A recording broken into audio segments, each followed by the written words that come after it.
Chapter 1 Gifted Girl. Abandoned 1. Chapter 1. Gifted Girl. Abandoned 1. The Junwu Empire, the imperial capital. Both Zuo Qingluan and Feng were only 8 years old. FFFT. The tip of the cold, purple sword in Zuo Qingluan's hand stabbed into Feng Wu's forehead right between her eyebrows.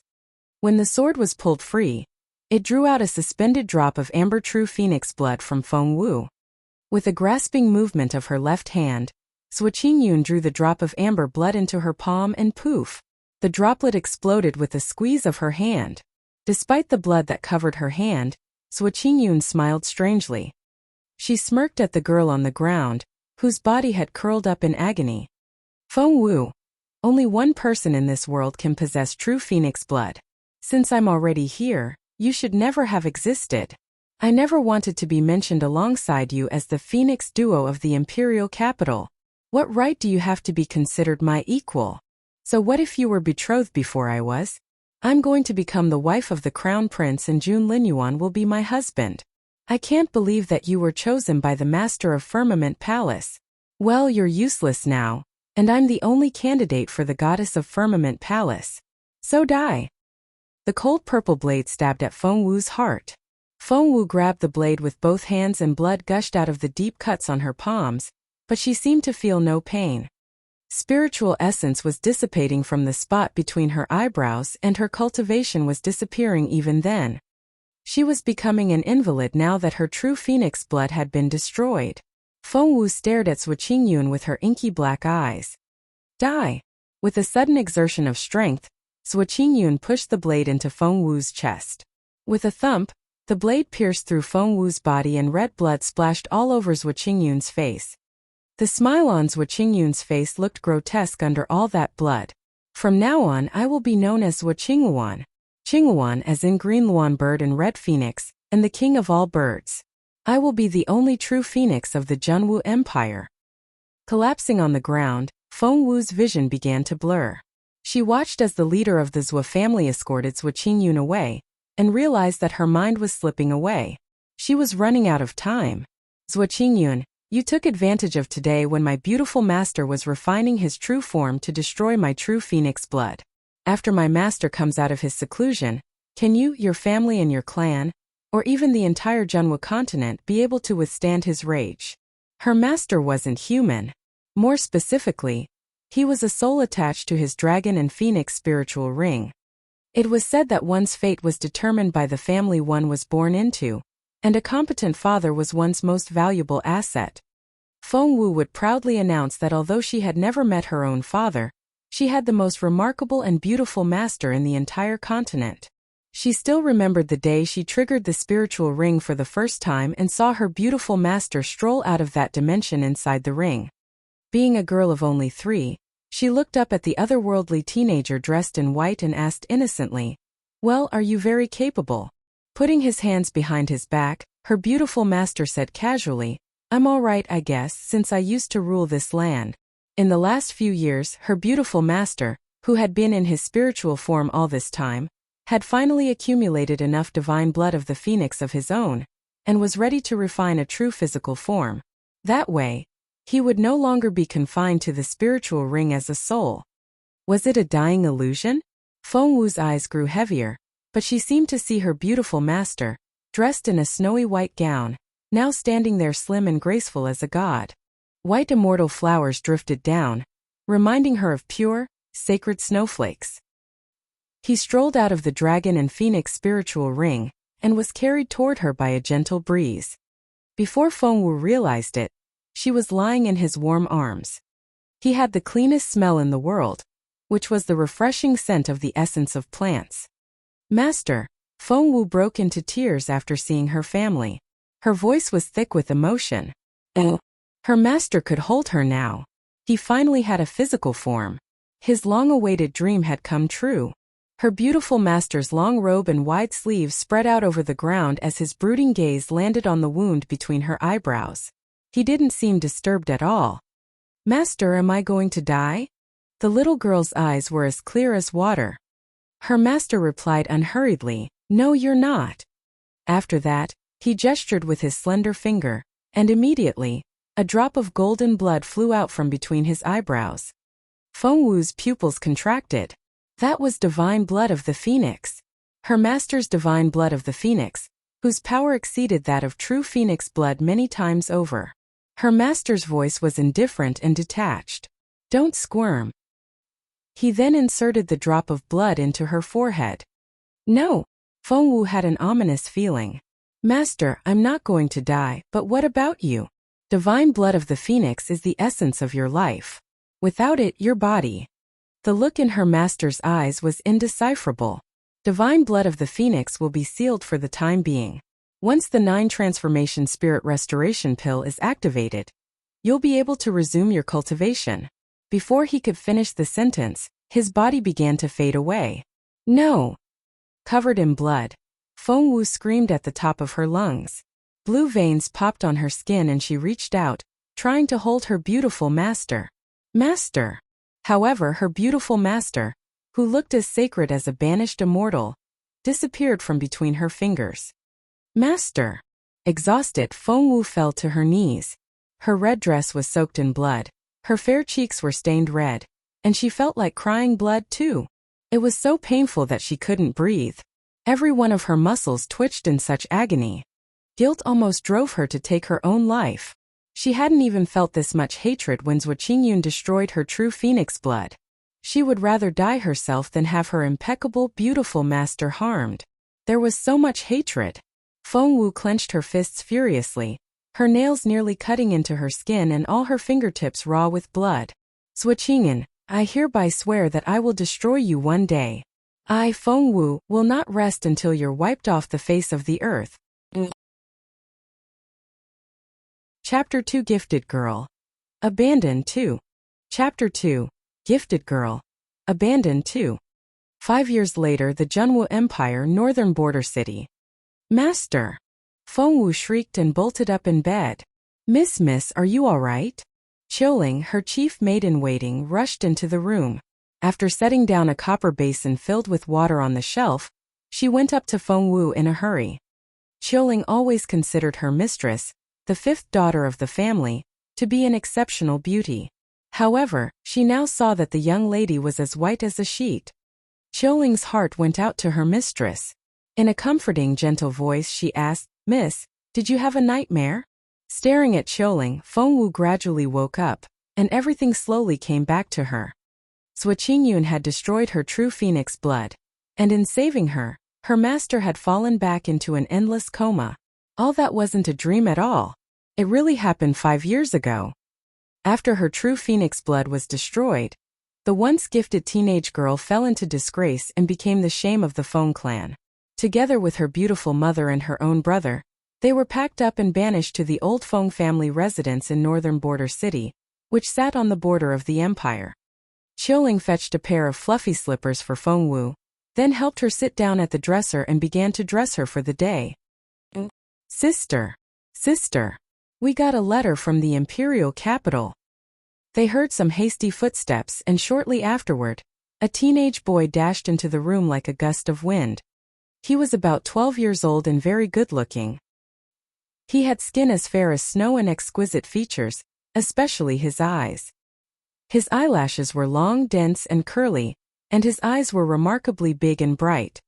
Before Feng Wu could ask anything, Feng Xiaoqi stuffed a letter into her hand. Sister, read it now. It was a red envelope, which stood for a red alert. No wonder he was in such a hurry. Despite Feng Xiaoqi's anxious tone, Feng Wu remained as calm as ever. She unfolded the letter with slender fingers as fair as white jade and quickly read it through. Sister. Feng Xiaoqi stared at Feng Wu with unblinking eyes. Seeing her slight frown, he grew all the more uneasy. Has something happened in the imperial capital? Was there an incident? Qiuling looked equally curious and anxious. Feng Wu waved the letter and smiled. It's nothing. Linyuan is coming here on an inspection tour of the border cities. Qiuling cried out in surprise. Our crown prince, the most influential and supreme figure in the empire, is coming out here. Feng Wu nodded. We can avoid him easily enough. However, our family has been trying to regain favor with the crown prince, and I'm afraid this means that they're now going to send someone here from the clan. What? What are we going to do? Feng Xiaoqi almost jumped into the air. We've been banished to this old house on the border already. What more do they want? To kill us all. Feng Wu darted an irritated look at Feng Xiaoqi. Calm down. Feng Xiaoqi was so anxious that he was almost in tears. Sister, how can I be calm?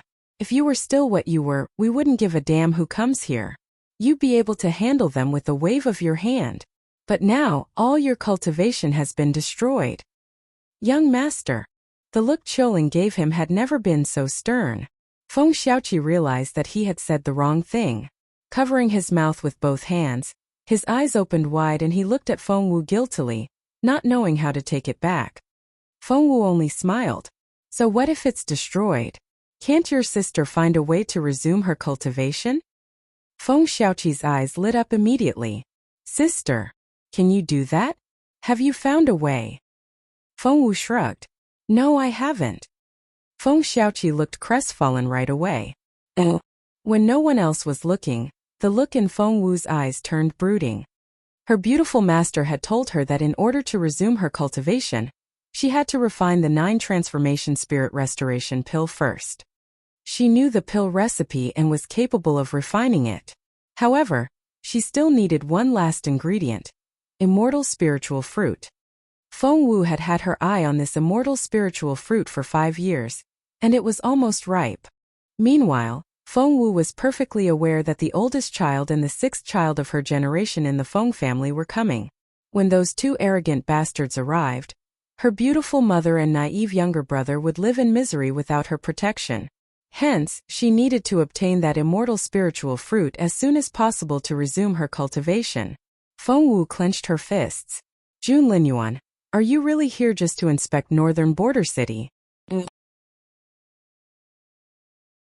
Chapter 3: A Meeting in Yunlai Tower. Chapter 3: A Meeting in Yunlai Tower. Northern border city Yunlai Tower. Yunlai Tower was the closest restaurant to Frozen Forest. Cultivators coming in and out of that forest would often stop by Yunlai Tower to rest. Hence, the restaurant never ran short of customers and its business was booming. Normally, the customers mainly consisted of men, but today, for some unknown reason, the restaurant was occupied by pretty young ladies. For today's event, Feng Wu had covered her unparalleled beautiful face with yellow face powder. She now looked like an inconspicuous common girl, and even her splendid aura had been mostly dimmed. Qiuling was also wearing a disguise, and had turned into an unprepossessing little maid. Feng Wu and Qiuling had barely sat down when they heard the conversation beside them. Is His Royal Highness really coming to Northern Border City? I have reliable information that His Royal Highness has already arrived at Northern Border City. I paid a small fortune for that info, so keep it to yourself. I'll finally get to see His Royal Highness's graceful bearing. This is the gifted teenager ranked top on the greatest of our generation list we're talking about here. One look at him up close and I'll be content for the rest of my life. Feng Wu listened in silence. Qiuling pursed her lips, venting her sarcasm inside her head. How green and inexperienced these girls were. They were content just to have one look at the crown prince? Her mistress had been betrothed to the man once. Why, there's an empty seat. Do you mind if I sit here? A pleasant voice rang out next to Feng Wu. Looking up, Feng Wu saw a pair of smart, clear eyes. Feng Wen-sun? Right away, Feng Wu recognized the teenager, who had the appearance of an outstanding cultivator. She remembered fighting this one back in the imperial capital, but with the disguise she was wearing and the fact that they hadn't met for 5 years, it was only normal for Feng Sun not to recognize her. If she remembered correctly, Feng Sun was Jun Linyuan's childhood friend, and the 2 teenagers were best buddies. Feng Sun's folding fan opened with a flick of his wrist to cover most of his face. He then smiled at Feng Wu. You're welcome to ignore me. Sit here without interacting? That wouldn't do. Feng Wu rejected that suggestion in her head. She had come here to gather information, in order to find out if Jun Linyuan was here for that immortal spiritual fruit. It was by sheer luck that she had run into Feng Sun, and she wasn't going to let this opportunity slip by. Feng Wu pondered, trying to figure out a way to get the information from Feng Sun without raising an alarm. Feng Sun loved noise and excitement. He couldn't stop his eyes from darting around the restaurant. All of a sudden he poked Feng Wu with his fan and asked, "Do you know who that is?" Feng Wu followed the direction he was pointing his fan in, and saw a young lady wearing a curtained hat. She could faintly make out the shape of her face through the white veil. "Who is she?" "That's Fairy Muyao." Feng Sun smiled. Feng Wu was mildly surprised. "As in Fairy Muyao, the sacred lady of Firmament Palace." "You're looking at her." Feng Sun arched his eyebrows, pleased with himself. Did she really think she could fool me with that curtained hat? Nothing escapes my sharp eyes. Was the sacred lady of Firmament Palace pursuing the crown prince in secret now? Feng Wu hadn't expected Jun Linyuan to be so popular now. The room was filled with the sound of non-stop discussion. "Hey, have you heard? The fifth daughter of the Feng family, who was banished by her clan 5 years ago, is said to have been living in this city since then." "Are you talking about Feng Wu?" a voice interjected. "Who else? Speaking of which, that name really gets on my nerves. She's rather brazen to be using that name still. Why didn't she change it? Does that name imply something? You don't know?" Oh. Chapter 4: The Girl Who Soars Like the Phoenix. Chapter 4. The Girl Who Soars Like the Phoenix. Know what? His name means, the sovereign descends to the world, and hers, the phoenix soars above the land one. Their names alone suggest that they're made for each other. We could live with that back when Feng Wu was this genius teenage girl, but she's a good-for-nothing now. She doesn't deserve that matching name with our crown prince. These people. Qiuling was so furious that she was going to shoot up from her seat. Feng Wu stopped her in time, then gestured at Feng Sun with her eyes. Qiuling pouted, looking aggrieved. She was almost in tears. How could her mistress's name offend these people? What they said was so awful. Across the table, Feng Sun's mouth curled into a smile. The sovereign descends to the world? The phoenix soars above the land? Good God! If that guy finds out that his name is mentioned together with Feng Wu's, tisk. Before Feng Wu could even frown at that comment, the crowd stirred all of a sudden. Wait, isn't that young Prince Feng? As in the younger prince of Northern Feng Mansion? His Royal Highness's childhood friend. Oh God, he's the closest friend of the Crown Prince. Touching him would be like touching the Crown Prince indirectly. I've never been this close to His Royal Highness in my life. My prince. A group of young women rushed toward the table Feng Wu was sitting at. To avoid getting crushed, Feng Wu tugged at Qiuling and the two of them moved away to one side. Seeing the surging tide of women coming his way, Feng Sun's face almost turned green. If nothing else, he was at least the younger son of Northern Feng Mansion, which should be a title intimidating enough on its own. But whenever his name was mentioned, everyone's first reaction was, the childhood friend and footman of His Royal Highness. Some people were just more popular than others. Feng Sun leapt up onto a high window and was about to take flight when the ground shook violently. Everyone lost their footing. Everything flew into the air and everyone was bumping into each other. Mixed into all the thumping and crashing sounds were the screams of people. It all happened too suddenly for anyone to react in time. Everyone was utterly dumbfounded. However, it was just the beginning. The next moment, a streak of fire crashed into the restaurant, and with a whoosh it spread out, setting everything aflame. Oh God! What's this? What's happening? It's Giant Flaming Cloud Eagle. Holy crap! Giant Flaming Cloud Eagle, the ruler of the eastern region of Frozen Forest. Shit! Is the eagle out to ravage our land again? I heard it devoured an entire village only a while ago. Is that giant flaming cloud eagle that terrifying? The next second, Yunlai Tower, the restaurant that had stood there for years, made crumbling sounds, as if it was going to collapse the next moment. The owner of Yunlai Tower blanched. Yunlai Tower is collapsing. Run! Feng Wu cried out. Whoosh! Whoosh! Whoosh! Everyone inside immediately rushed out of the restaurant. Feng Wu looked up at the sky. High above, she could make out the enormous giant flaming cloud eagle flapping its wings, which were wide enough to cover mountains, and it dove at them in a frenzy. Giant flaming cloud eagle has gone wild. It's come out of Frozen Forest to ruin our land again. What now?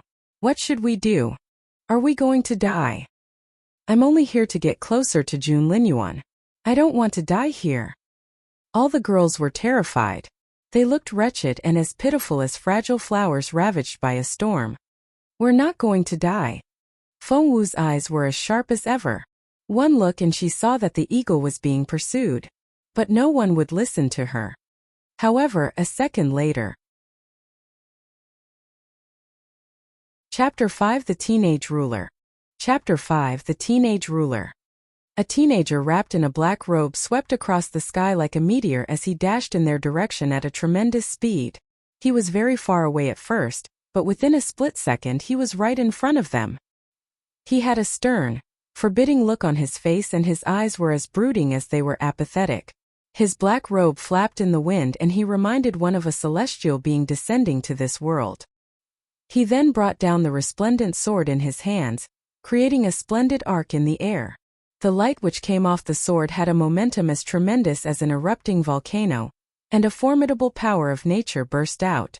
Everyone down on the ground was shaken by the towering sword energy. The overbearing strength of the powerful teenager made them stiffen and hold their breaths, not daring to make a sound. The black-robed teenager crashed into the eagle like a thunderbolt. The collision created sky-high flames. The clouds echoed with rumbles and the entire sky shook with it. With a loud bang, the enormous body of giant flaming cloud eagle plummeted from the sky and crashed onto the roof of Yunlai Tower. The age-old building collapsed under the eagle's weight and crumbled loudly to the ground. The air was filled with dust and flames leapt into the sky.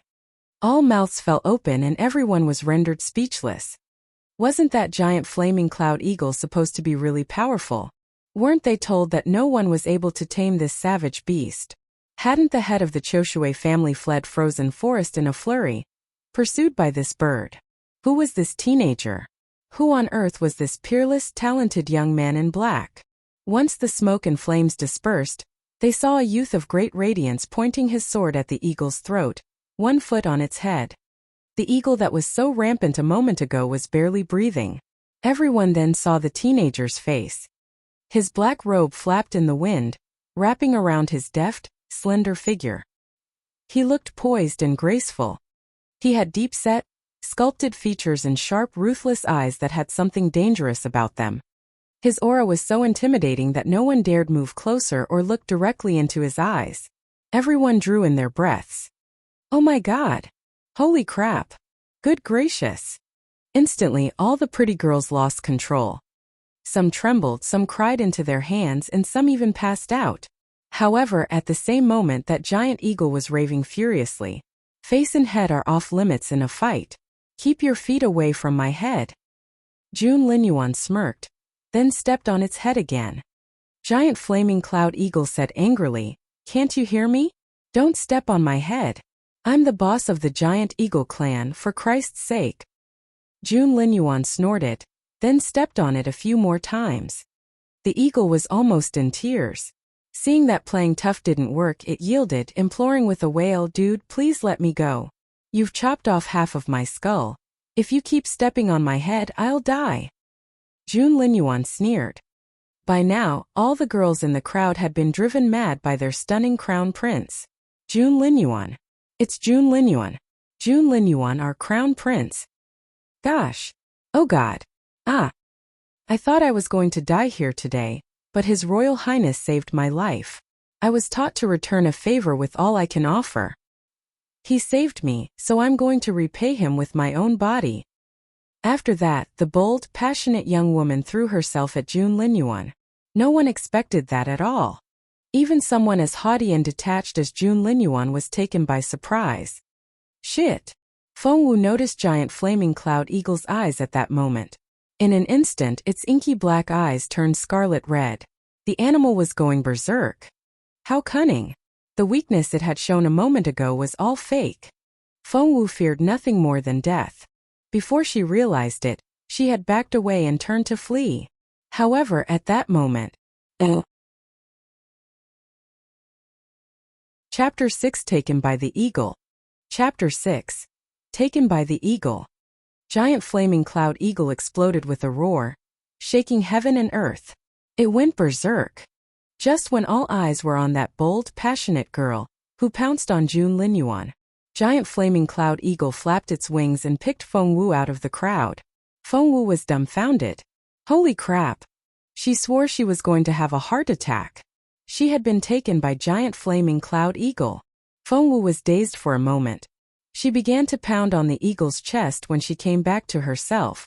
Put me down. Now. Why are you doing this to me? The eagle sneered.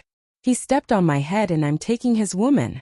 Feng Wu knew perfectly well who the bird meant by he, which was what frustrated her the most. I'm not. You all are, the eagle said stubbornly as it remained unmoved, its eyes flickering fiercely. Feng Wu said in resignation, Fine, let's say I am. In that sea of women down there, why did you have to grab me? Why on earth should she be the most unlucky one?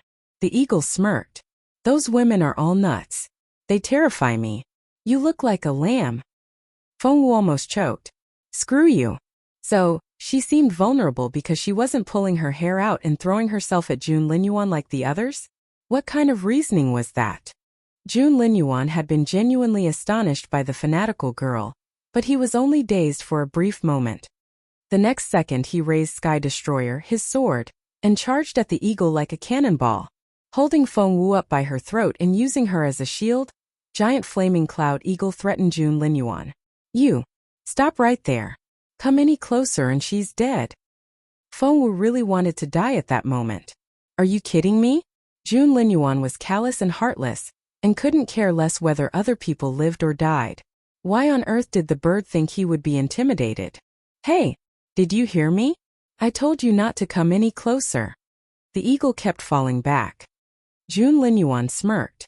From the start, he hadn't even darted a glance in Feng Wu's direction, as if she was just one of the eagle's feathers.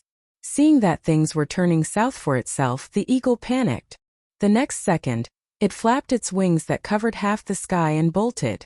No! Feng Wu cried out in despair. With her between its beak, giant flaming cloud eagle fled. It flew away. Feng Wu's vision blurred, her stomach churned, and she could feel the biting cold wind scrape over her cheeks.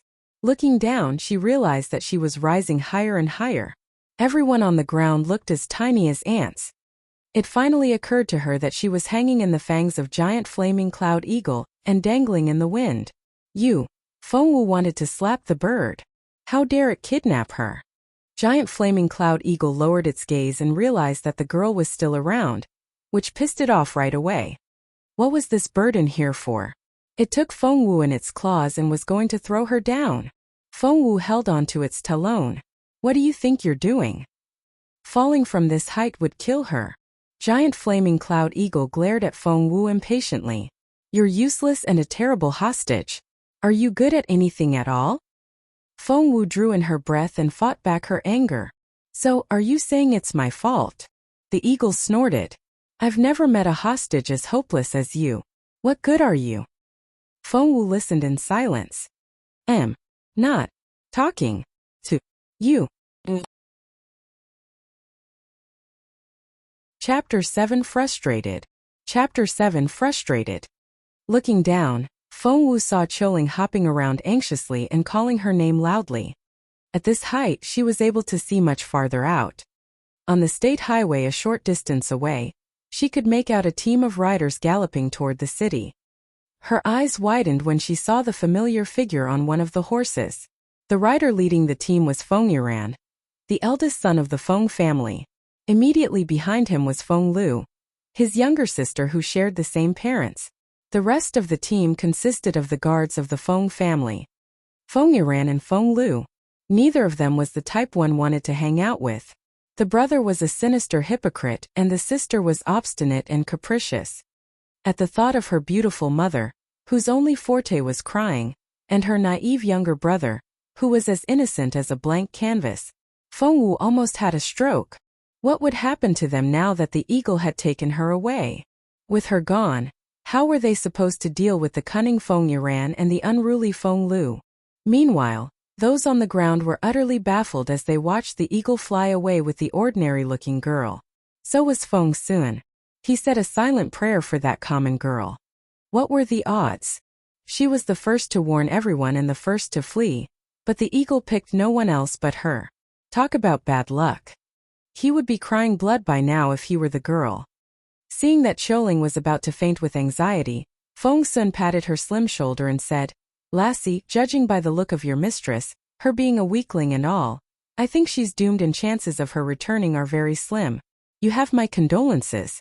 By the way, if you really have nowhere to go, I could use an extra pair of hands at home, in return for sharing a table with me just then." "Go away." Qiuling stomped her foot. "My mistress is awesome and she's never been defeated by anything. She'll come back safe and sound." The other girls were all scared out of their wits. Patting their chests, they were still in a state of shock as they rejoiced over the fact that they weren't the ones taken. Just then Linyuan turned around and went after giant flaming cloud eagle. "Gosh! Look! His Royal Highness is going after the eagle. How I envy that ordinary-looking girl. I wish the eagle took me. That way, I'd be able to see the Crown Prince up close." It's not just seeing His Royal Highness up close, but also being rescued by him. Talk about saving a damsel in distress. It would be a perfect opportunity to offer myself. That's so true. Why didn't the eagle take me? What was up with that girl? Why did she have to run at the front? I would so have been the one taken if she hadn't. I bet she did it on purpose. She doesn't have the looks, so she made up for it with her scheme. She so planned it. Qiuling shook with fury. These women, all these women, they would give up their lives just to see the Crown Prince? Seriously? Feng Sun rubbed his nose. After hanging out with Linyuan all these years, he was already quite used to the reckless plans of all these women. Ignore them. Feng Sun darted a sympathetic look at Qiuling. Now, since your mistress was unbelievably unlucky, I'll go into frozen forest myself and see if I can get her out. He disappeared into the distance immediately after those words. Right now, Feng Wu was dangling in the wind from one of the eagle's talons like a tiny piece of sun-dried meat. She was so frustrated. Chapter 8 Lost the best chance to escape. Chapter 8 Lost the best chance to escape. Giant flaming cloud eagle's enormous body flew rapidly across the sky on wings that were wider than clouds. At this height, the temperature had dropped significantly. Together with the freezing wind that lashed at Feng Wu like whips, she was almost in tears. However, in another life she used to be an elite secret agent. Hence, the more dangerous the situation was, the calmer Feng Wu became. Her mind raced and she looked around to take in her surroundings. Looking for the best possible way to survive in any situation had become an instinct for secret agents like her. Soon her eyes flickered at a discovery. She spotted a branch sticking out of a cliff which they were flying toward. Calculating in her head, she estimated the wind and the eagle's speeds, the distance she would fall to get to the cliff, and the strength of that branch. The conclusion elated Feng Wu. She could do it. She was going to live. 500 meters. 100 meters. 50 meters. Almost there. Feng Wu was almost grinning now.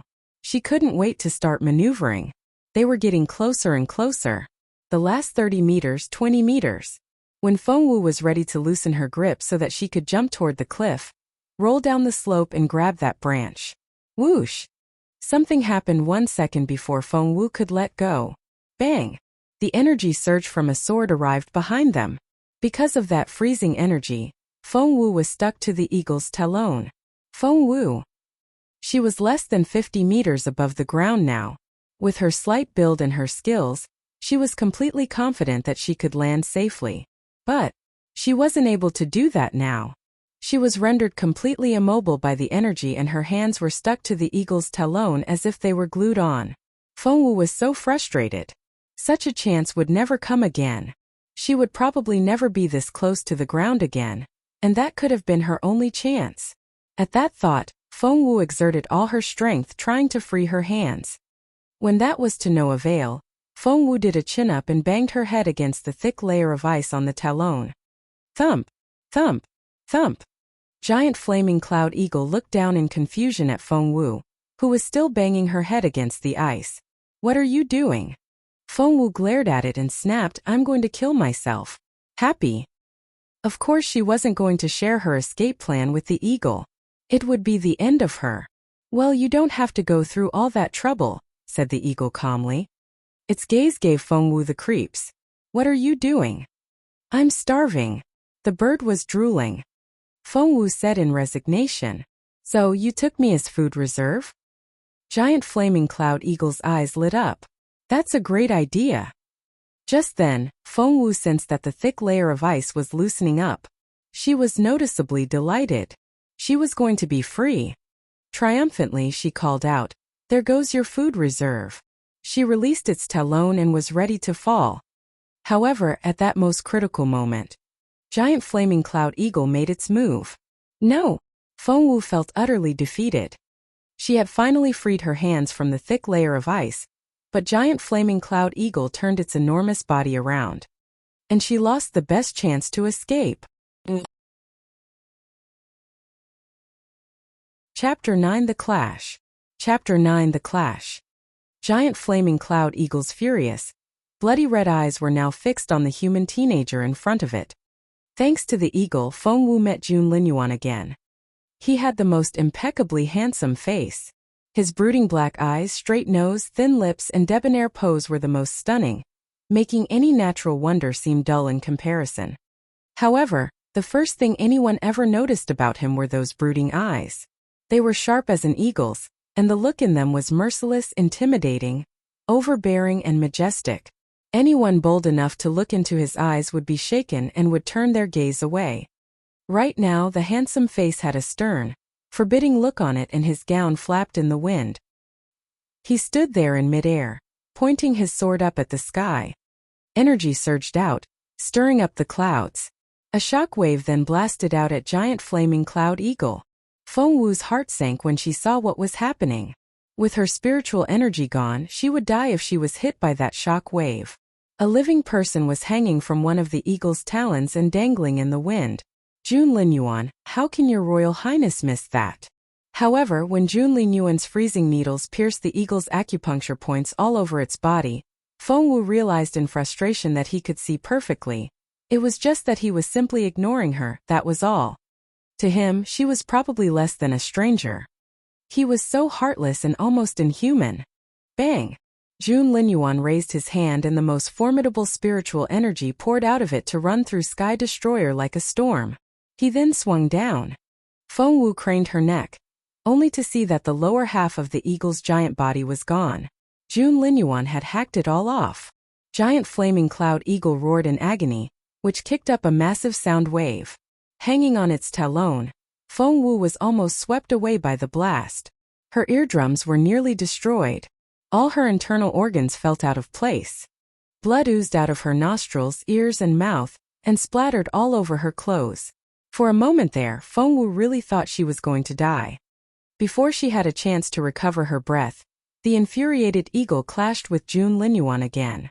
The battle was so fierce that the sky seemed to be shattered by the force. Feng Wu felt as if she was on the bumpiest plane ride as she was tossed around like a sack of sand. Thump! Thump! Thump! That wasn't from the collision between Linyuan and the eagle, but was made by Feng Wu's dangling body knocking into the eagle's face. She was sure that all her bones were breaking. However tough and determined she usually was, Feng Wu really felt like crying at that moment. Not from pain but because of her bad luck. And it actually got worse. Putting the sword back in its sheath, Linyuan now looked as cold as he did murderous. Boom! He struck out with a fist, which contained the most formidable spiritual energy. It made a great indent in Giant Flaming Cloud Eagle's mountainous wings. The impact took a heavy toll on Feng Wu. Her hands were long bruised from holding onto the eagle, and were raw and bloody. She could no longer hold on and plummeted. Ah! Feng Wu cried out in her head. Beneath her was a misty, bottomless chasm, and she would shatter into 1,000 pieces from the fall. But she didn't want to die. Feng Wu's head remained clear as ever thanks to her secret agent instinct. Bang! The moment she began to fall, Feng Wu reached out and grabbed the eagle's feathers. Chapter 10 What good can you do me? Chapter 10 What good can you do me? Once Giant Flaming Cloud Eagle went berserk, it spread out its vast wings, covering half the sky. Even the mountains beneath were in its shadow, That was how enormous the bird was. Glossy and slippery, its feathers were more like armor than a layer of down. Feng Wu's fingers closed on empty air, and she fell rapidly. She was in dire danger. Her life was hanging in the balance. At the most critical moment, she finally grabbed hold of the eagle's sharp talon. The claw was as sharp as a blade, which cut deep into Feng Wu's palms. Blood gushed out. That had to be painful as hell. However, Feng Wu didn't even flinch. With the momentum, she swung herself up deftly and climbed back onto the eagle's talon. Only then did she let out a breath of relief. She had narrowly escaped death. If she had been a tenth of a second slower, she would be dead now. At that thought, Feng Wu turned her sharp gaze to Linyuan. Was everyone else an ant to that crown prince? He was so poised and elegant, while she was in such a sorry state. Fury burned in Feng Wu's chest like flames. Strength. She had never craved strength like she did now. Feng Wu took a deep breath. Immortal spiritual fruit, that was what she had to get her hands on now. Only after she refined the 9 transformation spirit restoration pill could she resume her cultivation. There was still a long way for her to go. Linyuan, let's wait and see. At the moment, the most important thing was to stay alive. Giant flaming cloud eagle eyed Linyuan in terror. How could this teenager be so formidable? He was still so young, but his abilities already exceeded that of a demi-emperor. Giant flaming cloud eagle was no match for the teenager even after going berserk. When this teenager reached his full potential in a few years, would that mighty being which dwelled in the middle of frozen forest be threatened by this human as well? At that thought, a look of despair flickered in the eagle's eyes. However, if it couldn't escape, it would make sure to fight to the end. Seeing the frantic look in the eagle's eyes, Feng Wu's heart sank. She couldn't care less about the eagle's fate, but if both sides went at each other's throats, she would certainly become collateral damage and she wouldn't get out of this alive. It wasn't that she didn't want to beg Linyuan for help, but she knew perfectly well that there was no point asking. Because right now to Linyuan she was a complete stranger. The man had always been unbelievably heartless. The motto he lived by was, "Save yourself or stop wasting your breath." To him, there were 2 kinds of people in this world, his people and everyone else. He would stand up for his people no matter what and ignore the rest. Clearly, Feng Sun was his man while Feng Wu belonged to the other category. As frustrating and infuriating as that sounded, it was the fact. Hence, Feng Wu pinned her hopes of survival on the eagle. Feng Wu looked down again. Frozen forest was divided into 5 concentric circles, and the most formidable ruler of the forest lived in the very center. It was a place that intimidated even the most capable cultivators of the empire. Because of that crucial immortal spiritual fruit, Feng Wu had gained some in-depth understanding of frozen forest. One glance and she recognized that they were above the eastern region of the 4th ring. The next moment the detailed map of this area came to her mind. If you fight him to the end, he will escape without a scratch, but you'll perish. How about we join forces? Despite the cuts on her hands, Feng Wu grasped the eagle's talon and nimbly moved toward the eagle's ear. Join hands? What good can you do me? Asked giant flaming cloud eagle with contempt. Chapter 11 You piece of Birdshit. Chapter 11. You piece of Birdshit. To Feng Wu, giant flaming cloud eagle's right ear was as big as a house. I don't have any spiritual energy, but I know what his weakness is. Feng Wu arched an eyebrow. All right. Giant flaming cloud eagle lowered its voice. Get rid of him and I won't eat you. Feng Wu drew in a deep breath. Such was the pathetic life of one who didn't have any cultivation power. Fine. Sitting down in its ear, Feng Wu told the bird about Linyuan's Achilles heel. Linyuan is so talented that you'll never be his match. Trying to run away will be futile too. But there is one thing you can do that'll distract him briefly. Feng Wu smiled a little at that thought. He's a neat freak. She got the idea from the eagle's drool just then. Feng Wu turned to look at the teenager in black as she talked to the eagle. He had clenched his right hand into a fist and spiritual essence circled around it, warping the air around him. A formidable energy shook heaven and earth. Go! Feng Wu shouted, sitting in the eagle's ear. Giant flaming cloud eagle had its doubts, but it still charged at Linyuan, making this its last attempt. Just before they clashed. Gurgle. A sticky white substance gushed out of the eagle's mouth and poured down toward Linyuan. The look on the elegant, otherworldly teenager's face changed noticeably. His face turned livid. His movements turned stiff. He kept falling back further back. Run! Feng Wu shouted, sitting cross-legged in the eagle's right ear. Giant flaming cloud eagle didn't expect it to work so well. It turned around and fled right away. The eagle spared no effort and increased its speed to the limit. In its right ear, Feng Wu kept giving it directions. Your 10 o'clock, speed up. Quickly. Giant flaming cloud eagle hadn't thought much of Feng Wu at first, but since her suggestion had turned out remarkably useful, it began to follow her directions involuntarily. Lower your height. Forward. Faster. Feng Wu clenched her fists. 10,000 meters, 5,000 meters, 3,000 meters. Almost there. They were almost at the waterfall over the cliff. At that moment, the eagle suddenly pulled Feng Wu out of its ear and held her in its talon. Feng Wu's stomach lurched as she saw its drooling beak. She cried out, "What are you doing?" The eagle then threw Feng Wu in the direction of its mouth. Just like someone throwing a peanut into their mouth. Feng Wu shuddered with fear. The eagle had gone back on its word before they were even out of danger. Infuriated, Feng Wu took out a most solid dark stone from her dragon and phoenix spiritual ring, then threw it out. Meanwhile, she turned swiftly, grabbed the eagle's beak, and jumped onto its forehead. Crack! There was a crisp sound. Giant flaming cloud eagle bit down on the dark stone Feng Wu tossed into its mouth and almost cracked its teeth. It cried out angrily. The eagle ranted, "You heartless woman! You're so cunning!" Standing on its head, Feng Wu rested her hands on her waist and stomped her foot. "You're accusing me now?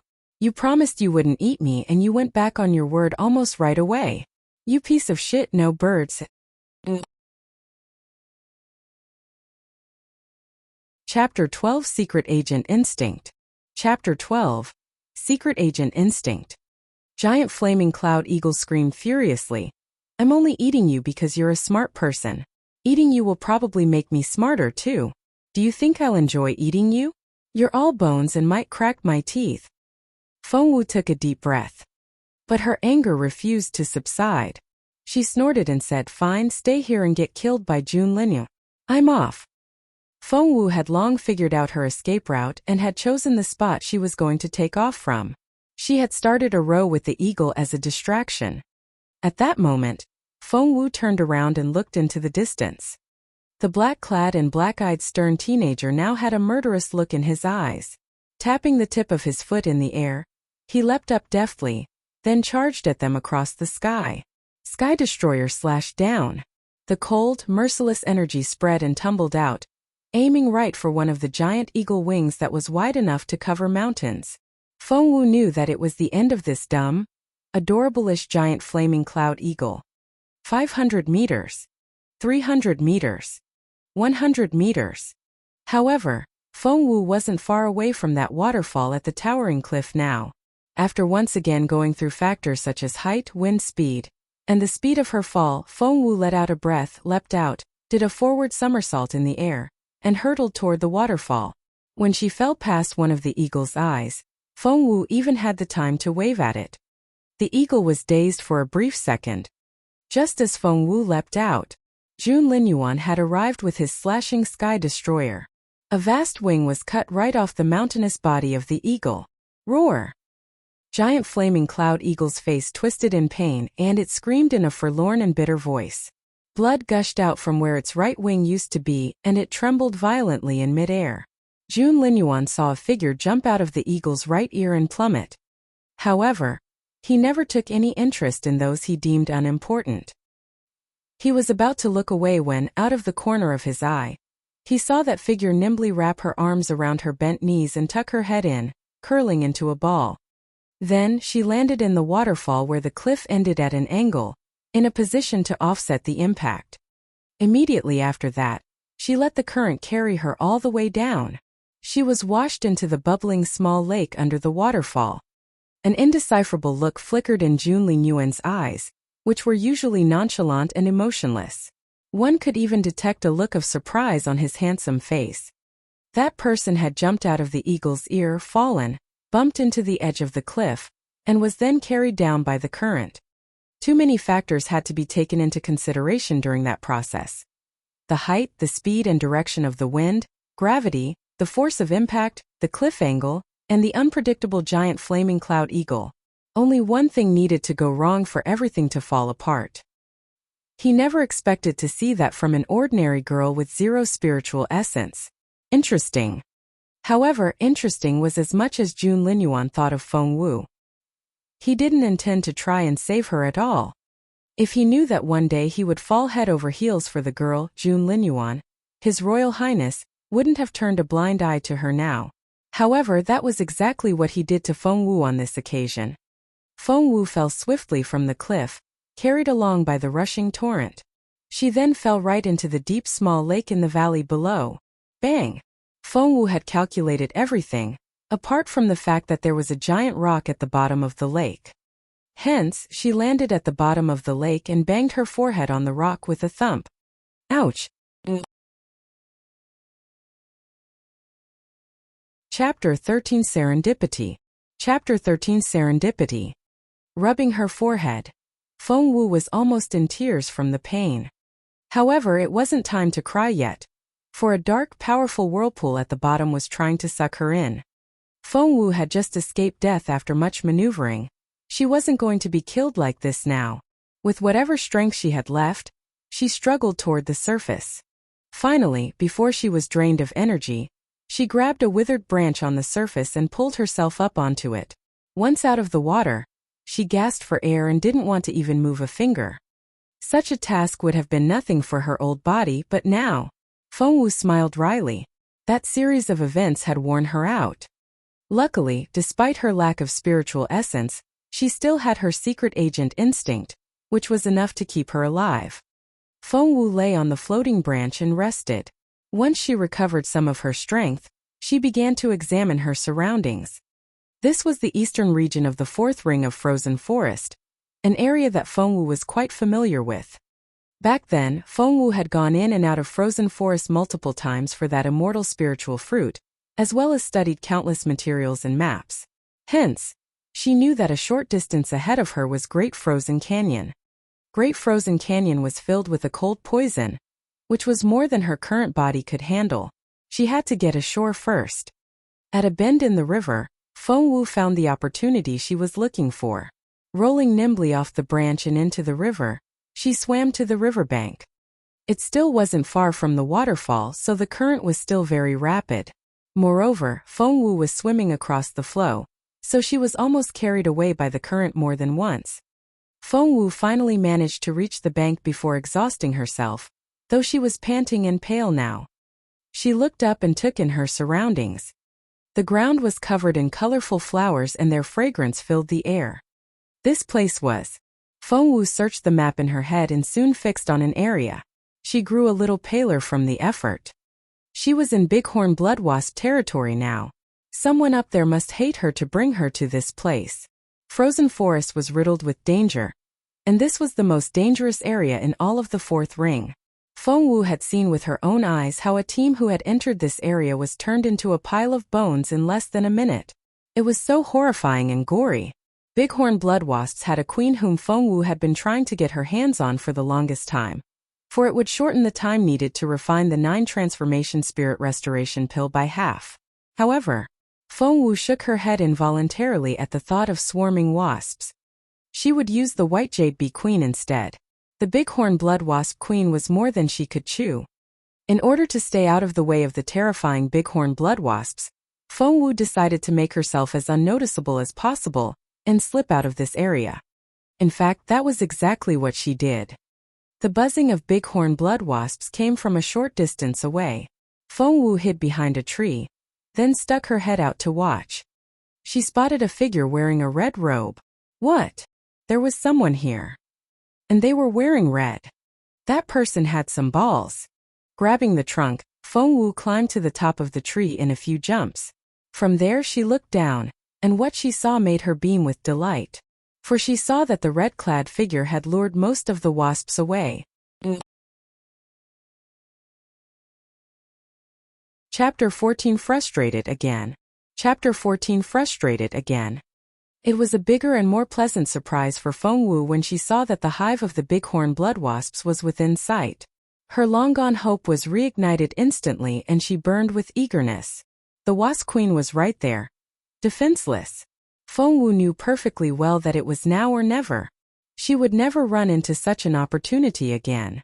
Nothing ventured, nothing gained. Feng Wu made up her mind there and then. She was going to have that wasp queen. Although this body was void of spiritual essence, Feng Wu was in great shape physically.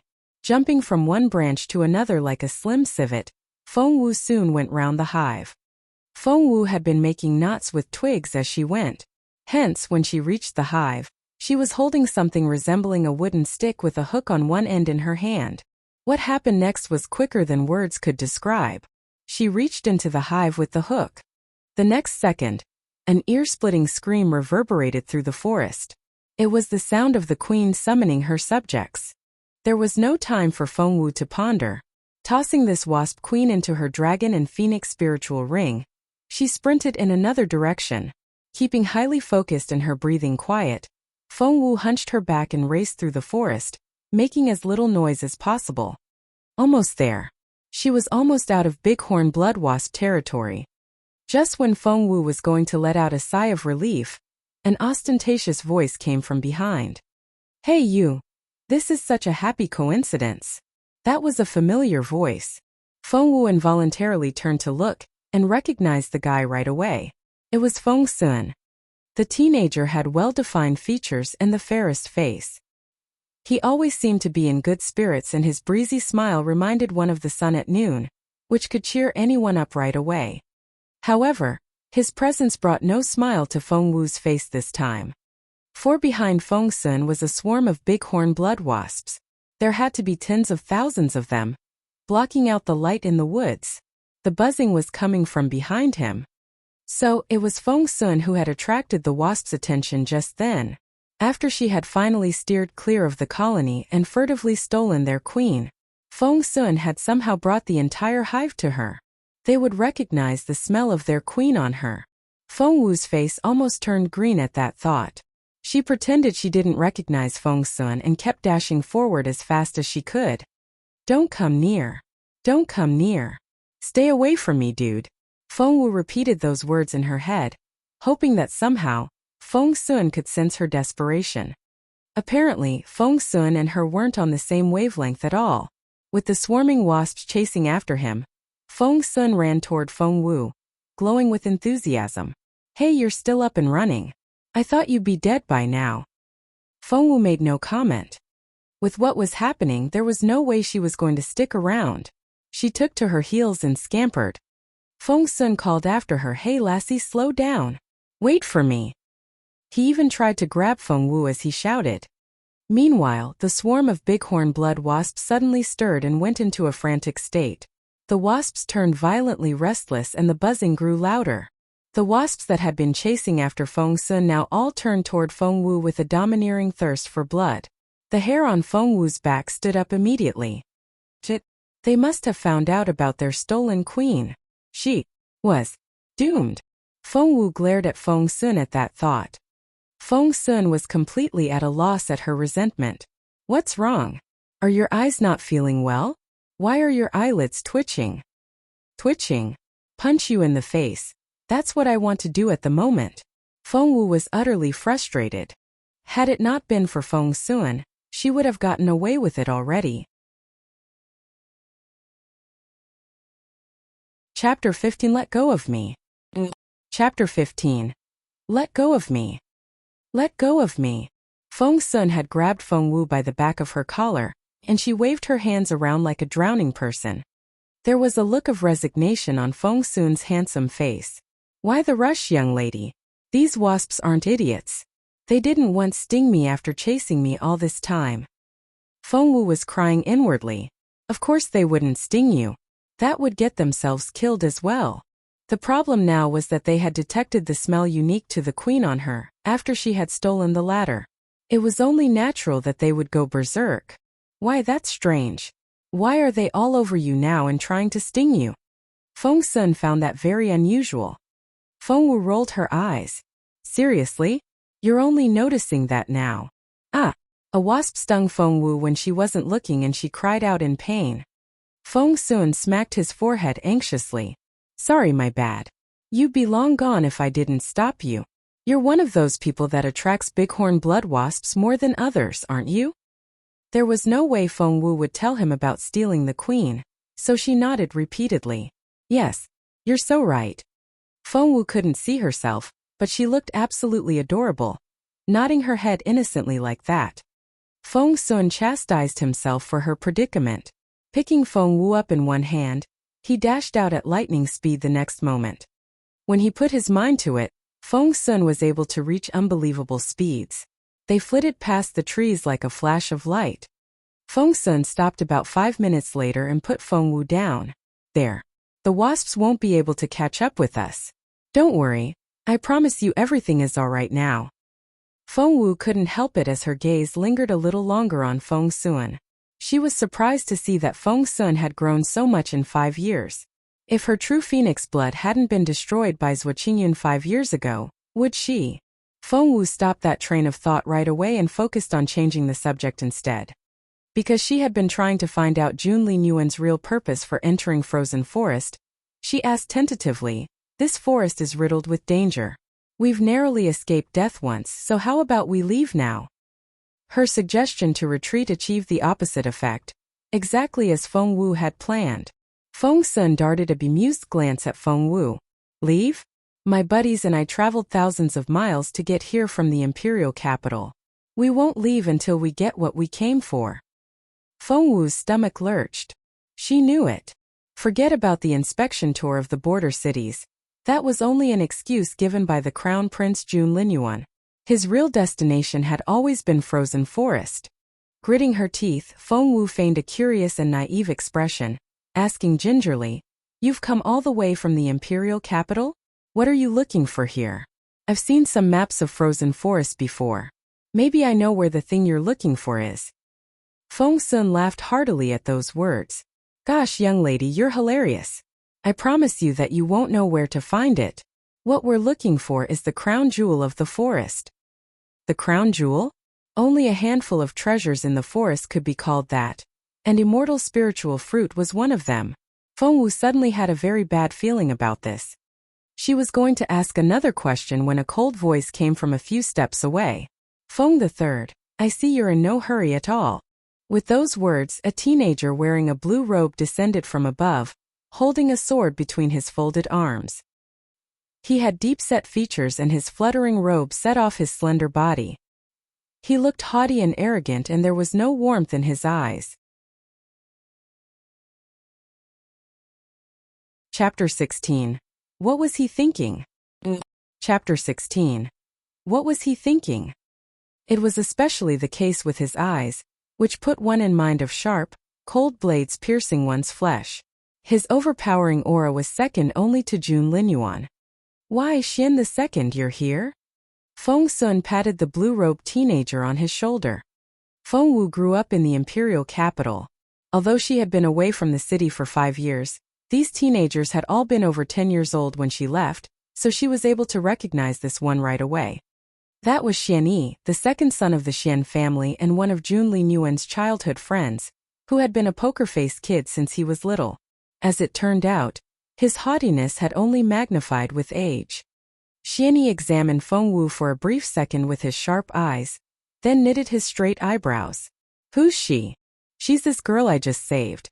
By the way, what's your name?" "And this is..." Feng Sun was as warm and lively as he always was, but Xian Yi was none of that.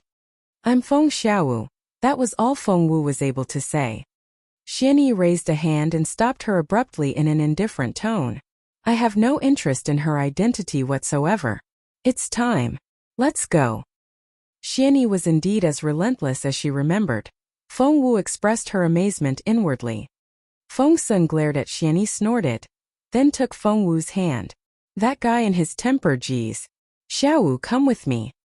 Xianyi only walked 2 steps before he looked over his shoulder with a frown, his sharp gaze brushing over Feng Wu. Feng Wu could sense the animosity in Xianyi's eyes, which was clearly telling her to scram. Feng Wu snorted inwardly, as if I want to stay with you people. If Feng Sun hadn't dragged her all the way here, she would have left on her own already. At that thought, Feng Wu indignantly cupped her fists at Feng Sun. Brother Feng, mountains cannot change and green rivers always flow. Just like our friendship. I hereby bid you farewell, and I'll see you when I see you. Feng Wu turned to leave after that. Feng Sun grabbed her by the wrist right away. We're already so deep in frozen forest and you'll never get out alive, with you not having any spiritual essence and all. You're not going anywhere. You're staying with us. Xianyi ignored Feng Sun, and only stared at Feng Wu with his cold eyes. Are you leaving on your own, or shall I make you? With that, he made it perfectly clear that he was getting rid of Feng Wu. Your royal band is way too superior for someone like me. Feng Wu smirked. Bye. Xianyi. Feng Sun snapped, his eyes spitting flames of rage. How can you be so cold-blooded? Xiaowu is no villain.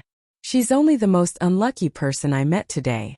She was collateral damage in Boss Jun's fight first, then got kidnapped by giant flaming cloud eagle. I put her in danger after that and she was almost stung to death by bighorn blood wasps. She's finally in safe hands now and you're shooing her away. Why should I care if she's a saint or a fiend? Xian II stared at Feng Sun, his gaze so razor-sharp that he seemed to spit icicles from his eyes. Have you forgotten what Boss Jun is like when he loses his temper? His Royal Highness was the most unfriendly guy on earth to strangers. Once his face darkened, he could easily scare anyone into not making a sound. Moreover, he drew a very strict line between his friends and the rest of the crowd. Feng Sun puffed out his cheeks and bit his lip. Xianyi added, plus we're on such an important mission here. What if she's a spy? Feng Sun almost broke into an angry chuckle. Do you seriously think a defenseless girl like her will rob us of the immortal spiritual fruit? Feng the third. Xianyi was genuinely angry now. How could Feng Sun just reveal the immortal spiritual fruit so lightly? What was he even thinking?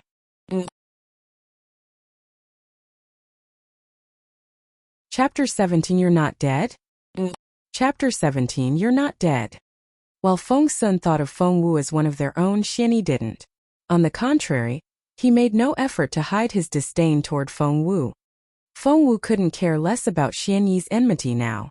All she could think of was the immortal spiritual fruit, the fruit that was essential to her pill that could enable her to cultivate again.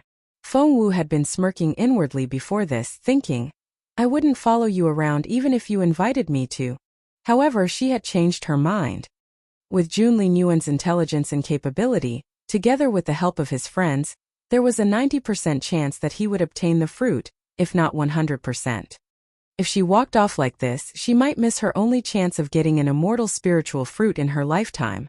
If that happened, she would remain this mediocre Feng Wu that was picked on and looked down upon. Would she succumb to that fate? Never. Hence, she had to stick around and act accordingly, grabbing that immortal spiritual fruit at the first opportunity possible. She wasn't leaving no matter what anyone said. Fighting again. A graceful yet emotionless voice broke the awkwardness. Boss Jun. Feng Sun's eyes lit up as soon as he caught sight of the Tianger descending from the air. He hopped toward the ladder. Feng Wu turned to look involuntarily. The teenager had an impeccable face and an aura that was out of this world. He was so overpowering that wherever he went, he was in the spotlight. Everything else was cast in shade in comparison. Behind him stood an upright middle-aged steward with deep-set features. However, he was almost easy to overlook because of Jun Linyuan's presence. Feng Wu had no idea how long Jun Linyuan had been here, or how much of their conversation he had heard. Feng Sun turned to Jun Linyuan eagerly. Boss Jun, Feng Xiaowu was thrown into frozen forest because of you and I brought her in deeper. She can't survive in or leave this forest on her own. How about we bring her along? Xianyi smirked as he held his sword between his folded arms, knowing that Feng III was bound to be disappointed. Of all people, he should know what Boss Jun was like. The guy didn't even blink when other people died in front of him. It would be ridiculous to try stirring up any sympathy in this guy. Linyuan darted Feng Wu an indifferent look. You're not dead. From jumping out of the eagle's ear to hitting the cliff, then falling into a deep lake, she had carried out this impossible task with such smooth movements that Linyuan couldn't help but be impressed. Feng Wu drew in a breath. She was right. Linyuan had seen her back there. He just didn't care if she lived or died.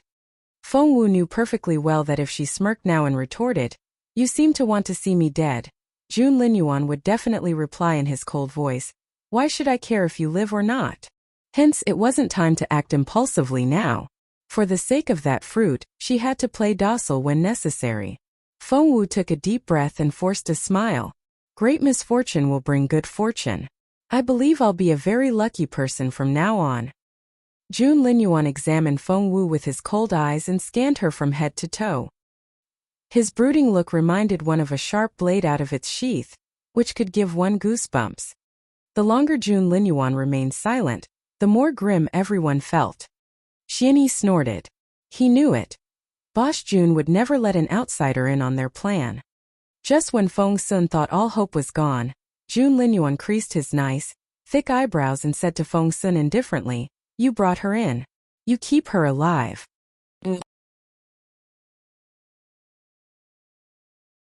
Chapter 18 You Don't Have to Be So Nice to Me. Chapter 18 You Don't Have to Be So Nice to Me. Feng Sun almost jumped up. Boss Jun, did you mean it? I can bring her along. Really? OMG. I advise against it, said Linyuan sincerely. Xianyi, who had always been detached and nonchalant, opened his eyes wide. This wasn't right. How could Boss Jun possibly have agreed to this? It wasn't like him at all. He couldn't help but dart a look at Linyuan. Of course I'm bringing her along. I'm going to look after the girl, said Feng Sun complacently. I'm Feng the third and she's Feng the fifth one. Who else is going to take care of her if not me? Linyuan ignored the gloating Feng Sun and looked at Xianyi instead. Xianyi took the hint without any verbal instruction. I checked it out. That immortal spiritual fruit grows in Black Ice Valley. But we'll need to explore some more to find the specific location. Feng Wu's heart raced. Black Ice Valley. That was right. That was exactly where that immortal spiritual fruit was. Immortal spiritual fruit. Her immortal spiritual fruit. With it, she would be able to resume her cultivation and she wouldn't be a good-for-nothing anymore. On this continent where martial prowess was valued above everything else, one's capability meant everything. Feng Wu clenched her fists at that thought. Linyuan nodded indifferently, then led the team out. To get to Black Ice Valley, they had to climb over Flaming Ridge first. They were moving at a rather fast pace. Creeks, bushes, mountain peaks. Nothing could slow them down. Feng Sun would attend to Feng Wu on the way every now and then asking, "Hey there. Are you sure you're all right?" Feng Wu was the only one in the team without any spiritual essence, and she struggled to keep up with her physical strength alone. Staring at Linyuan and Xianyi from the back, Feng Wu forced a sweet smile. Of course I'm all right. Why shouldn't I be? I'm doing great. Seeing her pale countenance and the brave and optimistic tone she used so as not to be ditched, Feng Sun pitied the girl greatly. How about I carry you on my back? Before Feng Wu could say anything, Xianyi turned around all of a sudden. Leave now if you can't keep up. You'll be a burden on all of us. Staring at Feng Wu, Xianyi said in a cold voice, "The magical creatures will only get more formidable as we go on. You won't be able to leave then even if you wanted to." Feng Sun glared at Xianyi. "Xian the second, I know you're telling the truth, but can't you be more subtle about it?" Feng Wu made no comment. Xianyi snorted, quickly caught up with Linyuan, and walked with the latter shoulder to shoulder. Seeing that Feng Wu had lowered her head, Feng Sun thought that the girl was hurt by those words. Rubbing her head, he said, "Don't mind him. That's just the way he is. Ignore him. I'm here for you, all right? Come hop on my back." Feng Sun took pity on Feng Wu. Given all her unfortunate encounters today, and before he knew it he was looking after her. Feng Wu, on the other hand, couldn't care less about what Xianyi said. So what if he was cold and his tongue was vicious? As long as she could get her hands on that immortal spiritual fruit and resume her cultivation, she could endure much worse things. At that thought, Feng Wu darted a guilty look at Feng Sun. The guy genuinely cared about her, but she had used that to join his team. She only hoped that what was to come wouldn't hurt this pure, kind teenager. Feng Wu shook her head, smiling wryly. You don't have to be so nice to me. Dummy, who else am I supposed to be nice to?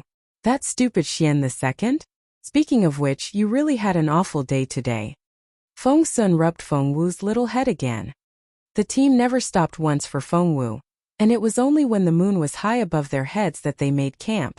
Feng Wu's eyes lit up when she walked into the campsite. She saw.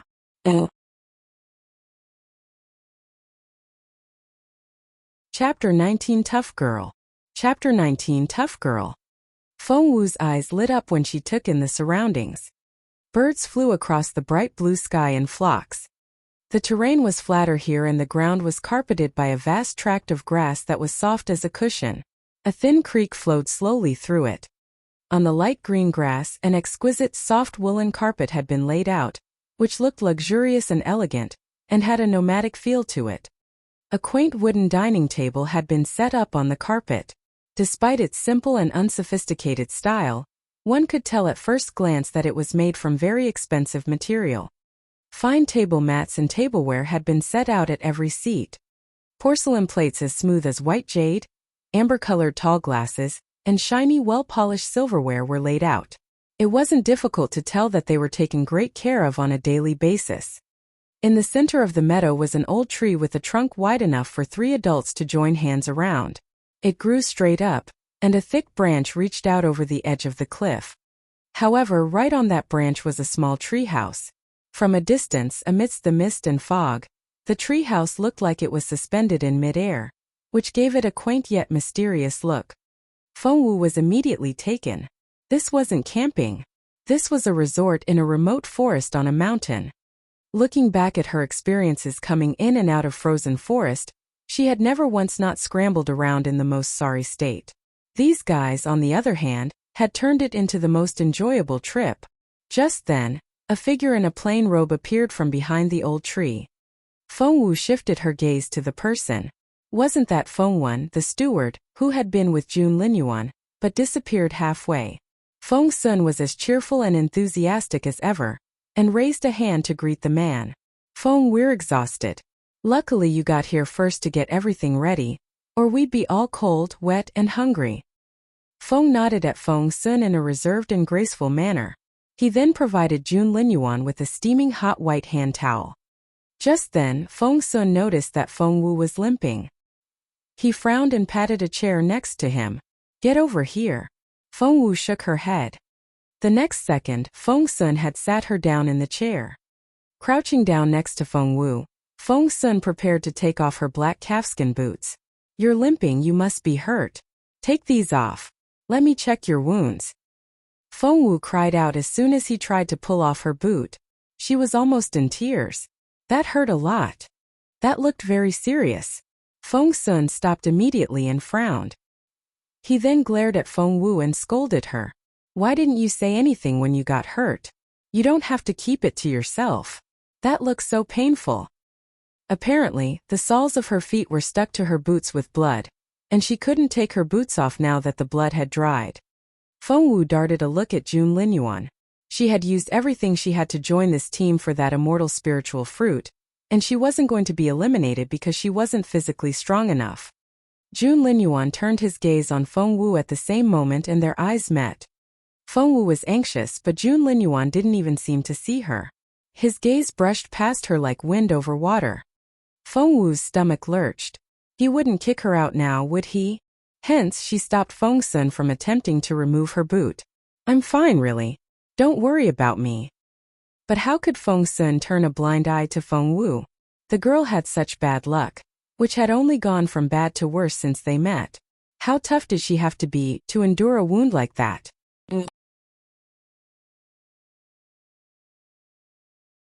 Chapter 20. Wished. Chapter 20. Wished. Hence, Feng Sun looked over his shoulder and called out, Feng, I need you here. Feng was the former general director in charge of palace affairs, who had been taking care of Linyuan since the crown prince was little. He retired from his post after Linyuan was born and had stayed by his side ever since. Therefore, Feng Sun and Linyuan's other friends were also quite familiar with the steward. No one knew what Feng's cultivation level was, for no one had seen him in action. No one dared to mess with Feng, for those that tried were all dead. Feng arrived at an unhurried pace, bringing with him some hot water and ointment. Once the blood on the soles of her feet was dried off, her skin was stuck to the boots. Pulling her feet out by force would only tear her skin off. Feng Sun was going to cut the boots apart, but Feng Wu rejected that plan affirmatively. As a result, Feng Sun could only pour warm water into her boots first. He saw Feng Wu frown when the water went in. There. It'll be all right in a minute. If we leave the wounds untreated, you won't be able to walk at all tomorrow. Feng Sun comforted Feng Wu like a big brother. Once the boots were soaked, Feng Sun carefully, and with much difficulty, removed Feng Wu's feet, which were wrapped in strips of cloth, from the boots. It was so difficult because her feet were so swollen. Everyone blanched a little when they saw Feng Wu's feet. They were raw, bloody, and swollen. It was a ghastly sight. Feng Sun pitied her greatly. Xianyi, on the other hand, frowned. She's never going to walk tomorrow. We should ditch her. How could the guy say such things? Feng Sun turned around and glared at Xianyi. Xian the second. Yes. Put your right hand over your heart, and tell me if you can find any conscience there. Xianyi replied. I won't dignify that question with an answer. I'm going hunting. All this time, apart from that look he gave Feng Wu and a frown, Linyuan showed no extra emotion. Feng Sun attentively put on the ointment for Feng Wu, then ordered her to stay in the chair and go nowhere. Just then, Xianyi came back with a crying elk, followed by a girl with a face as lovely as a deer. Fairy Muyao? Feng Sun cried out when he spotted the girl and glared at Xianyi. Why did you bring her back? How could Feng Sun not recognize Fairy Muyao? Back in Yunlai Tower, Feng Sun had spotted her right away with his sharp eyes, despite the curtained hat she wore, which covered most of her face. Xianyi took the elk to Feng, then darted Feng Sun a look. So, you're the only one here that can bring a girl back. Feng Sun almost choked at that. Gesturing at Xianyi with a finger, he said, You, get your ass here. Pulling Xianyi off to somewhere quiet, Feng Sun whispered through his gritted teeth, Xianyi, are you out of your mind? You do know what Fairy Muyao is like, don't you? She's in love with Boss Jun. Don't you know Boss Jun hates having a woman like that around? How can you do this? Xianyi said in resignation, I nicked her hand accidentally when I was hunting that elk. Plus, she's my cousin from my mother's side. Feng Sun took a deep breath. You brought her in, she's your responsibility now. While Xianyi and Feng Sun were absorbed in their secret conversation, Fairy Muyao had shifted her gaze to Feng Wu. Because of their previous encounter in Yunlai Tower, Fairy Muyao remembered Feng Wu clearly. She believed this ordinary-looking girl to be exceptionally scheming. She had pretended to be taken by giant flaming cloud eagle first so as to lure Linyuan away to save her. That way, she would have a perfect excuse to stick with him. Did she think Linyuan would treat her differently because of that? She wished.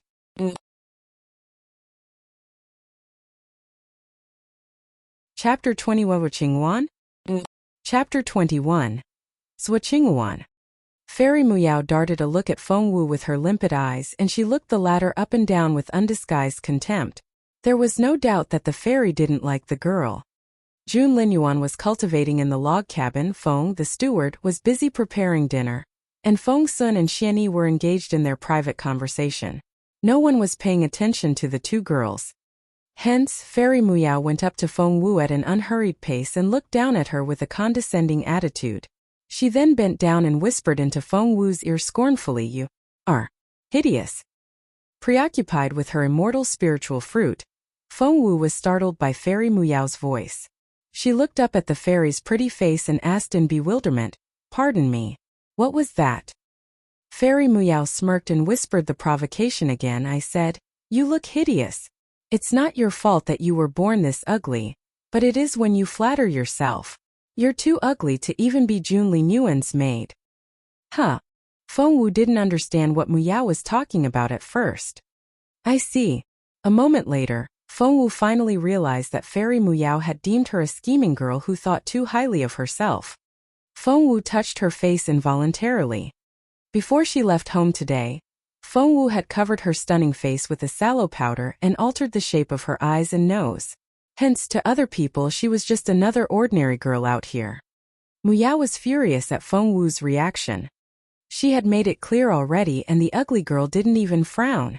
Did she have a brain at all? Just then Feng Sun approached them and asked, "What are you two talking about? Did I hear something about someone being ugly or pretty?" Seeing Feng Sun, Fairy Muyao's demeanor changed right away. A perfect, pretty smile instantly appeared on her comely face. "Young Lord Feng, I was just talking about my beautiful senior sister." Feng Sun snorted, then sat down next to Feng Wu. Muyao looked up at that burlwood cabin and felt amorous desire well up inside her because of June Linyuan, who was less than 100 meters away from her. She tried to find something to say to get herself noticed by the crown prince. Hence, Fairy Muyao sat down on a chair and smiled at Feng Sun in a familiar way. "Young Lord Feng, you still remember my senior sister, I presume? You mean Zuo Qingluan?" Feng Sun asked casually. Fairy Muyao waved her hands. "My senior sister doesn't like that old name. She goes by Zuo Qingluan now, as in Green Luan Bird and Red Phoenix, the king of all birds." None of them noticed that Feng Wu, whose mind had been wandering off as she sat there with her chin in her hands, frowned at those words and went a little stiff. Zuo Qingluan? When was the last time someone had mentioned that name to her? Feng Sun seemed to be greatly interested in Zuo Qingluan. He commented, "That's quite a name. Is she as capable as the name suggests?"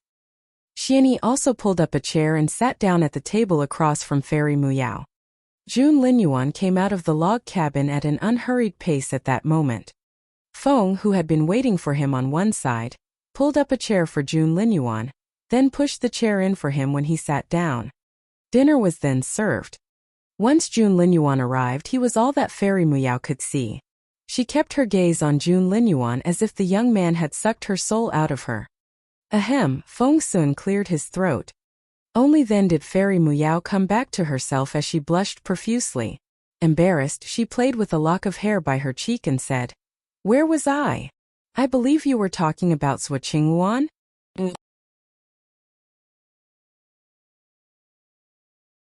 Chapter 22 Yes. Chapter 22 Yes. That's right.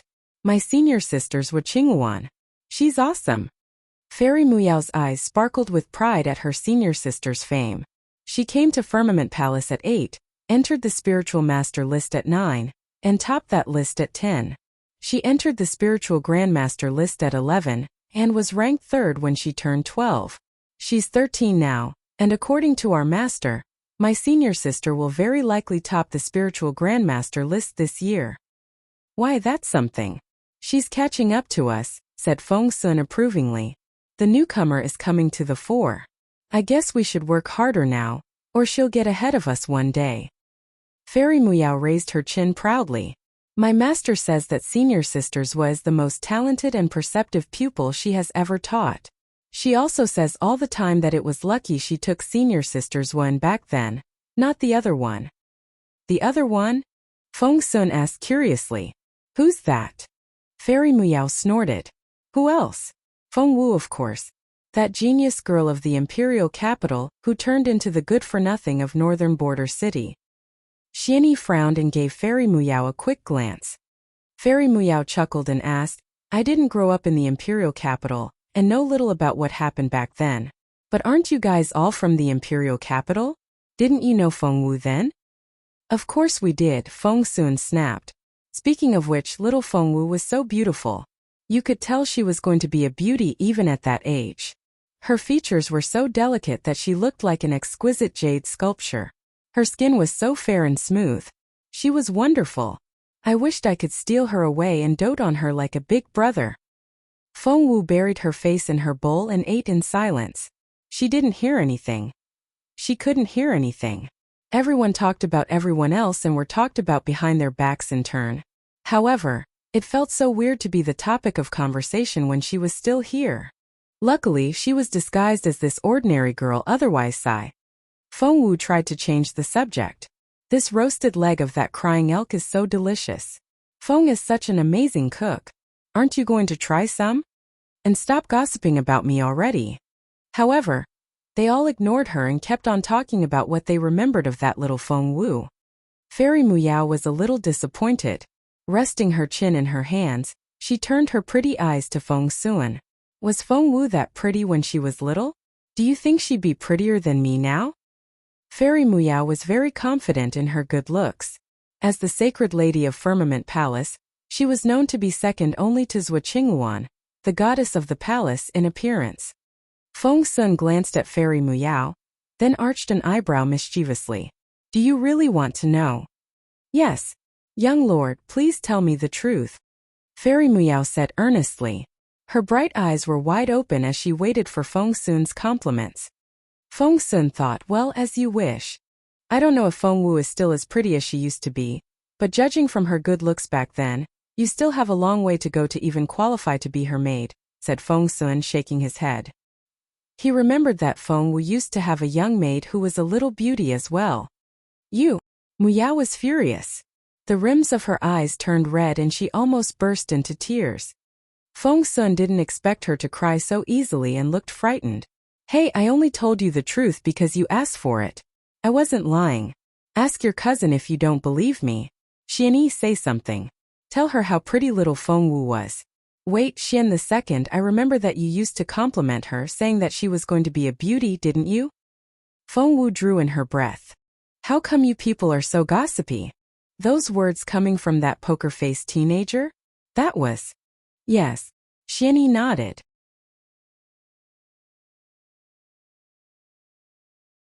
Chapter 23 Feng Wu the Little Genius. Chapter 23 Feng Wu the Little Genius. Yes. Xianyi nodded. That shut everyone up instantly.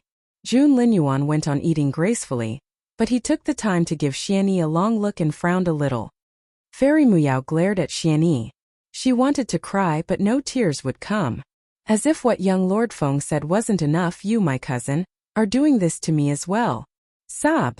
Feng Xuan's eyebrows waggled as he felt pleased with himself. See? I told you. Xian the second did compliment her. Infuriated, Fairy Muyao ground her teeth and looked the other way. Unexpectedly, she caught Feng Wu's gaze while the latter was watching them in resignation. Muyao immediately decided that Feng Wu was laughing at her. She flared up and glared at Feng Wu. What are you looking at? I may not be as pretty as Feng Wu, but I'm still 1,000 no 10,000 times better looking than you are. You hag.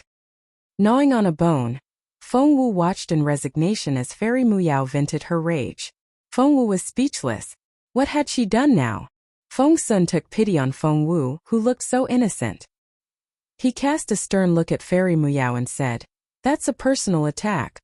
Xiaowu may not be as pretty as you are, but she's kind and pure at heart. If you ask me, she's much lovelier than you. Feng Wu was too abashed to meet Feng Xuan's eyes. How did he come to the conclusion that she was kind and pure? She was a little wolf in a lamb's skin, ready to steal that immortal spiritual fruit at the first opportunity. Fairy Muyao clenched her fists, her cheeks flaring. Are you suggesting that I'm unkind, impure, and not lovely enough? Feng Xuan gave her a half-smile. Would a kind person call a complete stranger hideous? He heard it. He had heard it the first time. Fairy Muyao stared at Feng Xuan and went stiff with fright. Driven by her anger, Muyao opened her big eyes wide. So, you brought Feng Wu up on purpose and said she was much more beautiful than me because you wanted to avenge this girl? Was that it? Young Lord Feng, you have no idea what Feng Wu looks like now, do you? Tearing at a tender, juicy piece of roasted leg of crying elk unhurriedly, Feng Xuan gave Muyao a devil-may-care smile.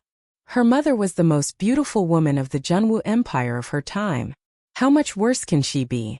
Young lady, if you ask me, stop trying to compare yourself with her. She's way beyond you. You, Muyao fumed. She smacked the table and announced, Fine. No one is going anywhere after we leave here. Let's go to the old Feng family manor. I'd like to see how that good-for-nothing will look standing next to me. Feng Wu was speechless. She now knew what an undeserved catastrophe felt like. Luckily, she was finally no longer the topic of conversation, and she could eat her dinner in peace. However, she couldn't be more wrong. Feng Sun looked up at the starry night sky and sighed with emotion. Come to think of it, Feng Wu was so brilliant. Back then, everyone in the imperial capital knew the legends of her, and she broke all the cultivation records there were to break. She was a level 3 spiritual master when she was 4, right? Level 4. Xianyi, who didn't seem to be paying any attention to Feng Sun's words, corrected the latter immediately. A level 4 spiritual master at 4 years old. We didn't even qualify as spiritual masters when we were 4, Feng Sun said in amazement. Of course Boss Jun isn't included. He's not as ordinary as the rest of us.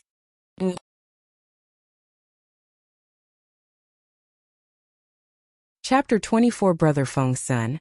I don't want to talk to you. Chapter 24. Brother Feng Sun, I don't want to talk to you. Feng Wu rolled her eyes when no one was looking. She was originally a woman of the 21st century, who had woken up in a baby's body in this world. At 3, she accidentally triggered that dragon and phoenix spiritual ring, and met her beautiful master.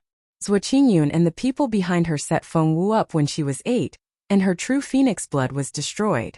She had been banished to live in the old family manor in northern border city until now, at 13 years old. She had indeed been a genius, as everyone else said, in the 5 years between 3 and 8.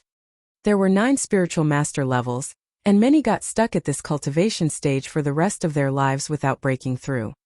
However, Zuo Qingluan was able to enter the spiritual grandmaster stage at such a young age, and had even made such great progress already.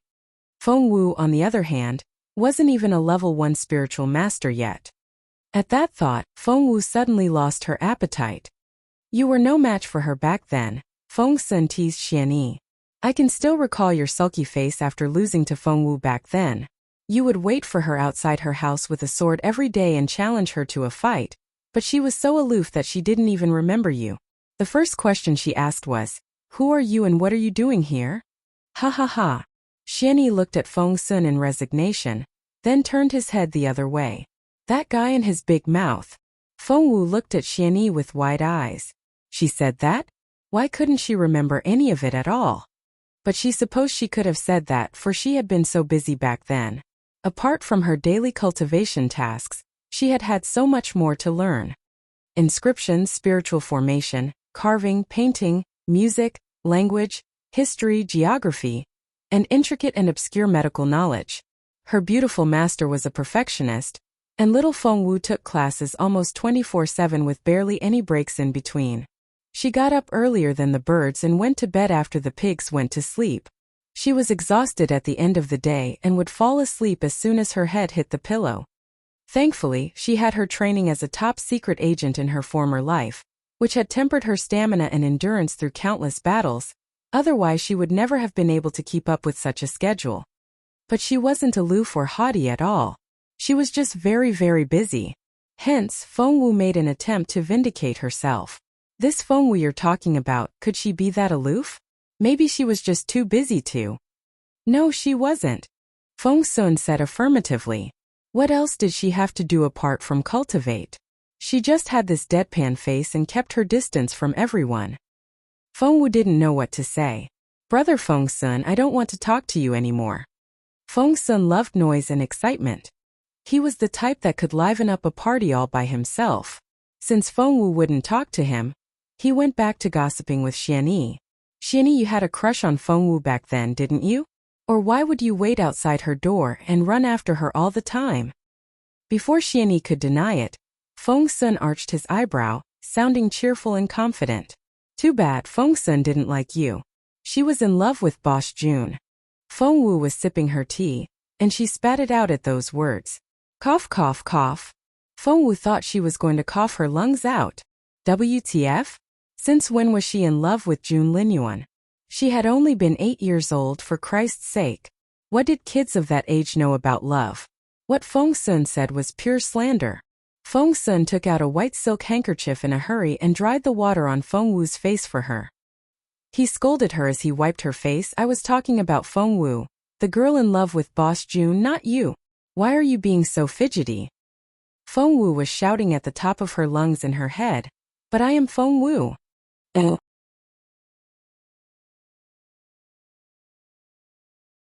Chapter 25. The engagement wasn't off. Chapter 25. The engagement wasn't off. Feng Sun kept on talking as he cleaned Feng Wu up. Feng Wu was swept off her feet by Boss Jun back then. There was this time when she waited for us outside Imperial College, and when we came out, she inched toward us with this shy gait, handed him an eternity stone, then ran off. Ha ha ha. Feng Wu was speechless. It was a misunderstanding. A huge misunderstanding. It was an eternity stone, true, but she had delivered it for Chaoga, her BFF. And she had made that clear when she gave him the stone. How come they thought it was from her instead? Had her voice been drowned out by the laughter from Feng Sun and the others? Plus she neither inched, nor was she shy. She had been practicing that phoenix dance her beautiful master taught her, and her feet had been covered in wounds. She simply wasn't able to walk any faster. Feng Sun laughed as he told the story. Looking down, he saw Feng Wu's clenched fists and knitted eyebrows and was intrigued. Little thing, why do you look so nervous? Are you jealous because you're in love with Boss Jun as well? Don't worry. Boss Jun broke off his engagement with Feng Wu, and there's nothing between them now. Feng Wu almost choked on her own spit. Jun Linyuan? Come on, she wouldn't fall in love with that man, even if he was the last man on earth. Feng Wu waved her hands hastily. No, of course not. I'm not going to fall in love with your Boss Jun, never thump. Feng Wu was in such a flurry that she waved her hands a little too forcefully. An amber-colored tall glass fell when she swung her arm and she rushed to catch it. However, she hit her forehead hard on the corner of the table, and the sharp pain immediately brought tears to her eyes.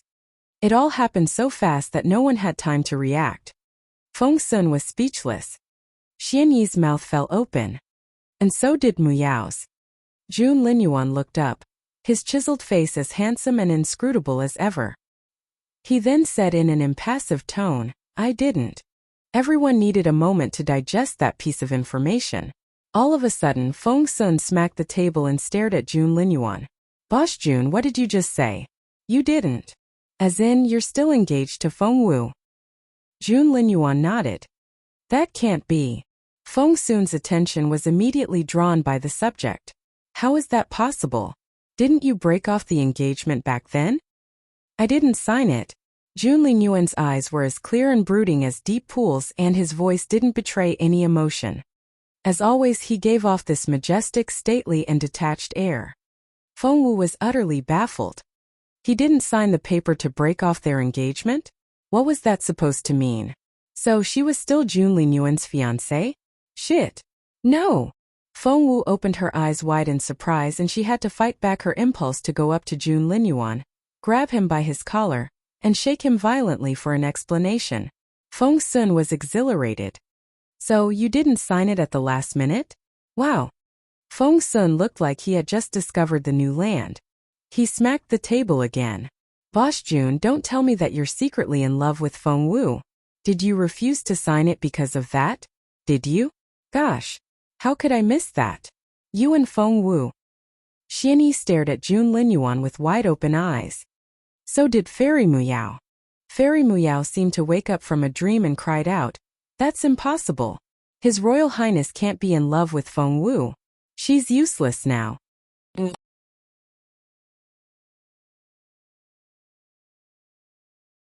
Chapter 26. Because she's beautiful. Chapter 26. Because she's beautiful. Because she's beautiful, said Feng Sun. She's useless. Because she's beautiful. Because she's beautiful. Feng Sun nodded at Fairy Muyao, looking very sincere. Fairy Muyao had never felt so defeated at the successive blows she had received today. Feng Wu was exasperated and protested, waving her hands around. No, of course he's not in love with. She had to fight back that last me to stop herself from revealing her true identity. Feng Wu froze on the spot. Whoosh. Everyone's gazes turned from Jun Linyuan to Feng Wu. Feng Sun was speechless. Xianyi's mouth fell open. Fairy Muyao fell silent. Feng Xiao. Say you don't like Boss Jun again. Feng Sun looked shocked. Feng Wu fell forward in despair until her forehead hit the table. She waved at them in resignation. I'm not even here. Go back to whatever you were talking about. All the words in the world weren't enough for her to give a convincing explanation, and she simply gave up. Glaring at Feng Wu, Fairy Muyao snorted inwardly. In your dreams. Tisi. However, Feng Sun was too preoccupied to notice Feng Wu anymore. Rushing to Jun Linyuan's side, he asked in great agitation, Boss Jun, you didn't answer my question. Did you refuse to break off the engagement because you like Feng Wu? Did you? Did you? Did you? Ah. Jun Linyuan brushed Feng Sun off, finding the latter distasteful, and frowned. The other way round. The other way round? Feng Sun was as quick-witted as ever. Folding his arms, he snapped his fingers and announced confidently, I see. What Boss Jun means is that seeing how infatuated Feng Wu was with you, you couldn't bring yourself to break her heart. So that was why you didn't break off the engagement? Who on earth was so infatuated with Jun Linyuan? Feng Wu almost jumped to her feet.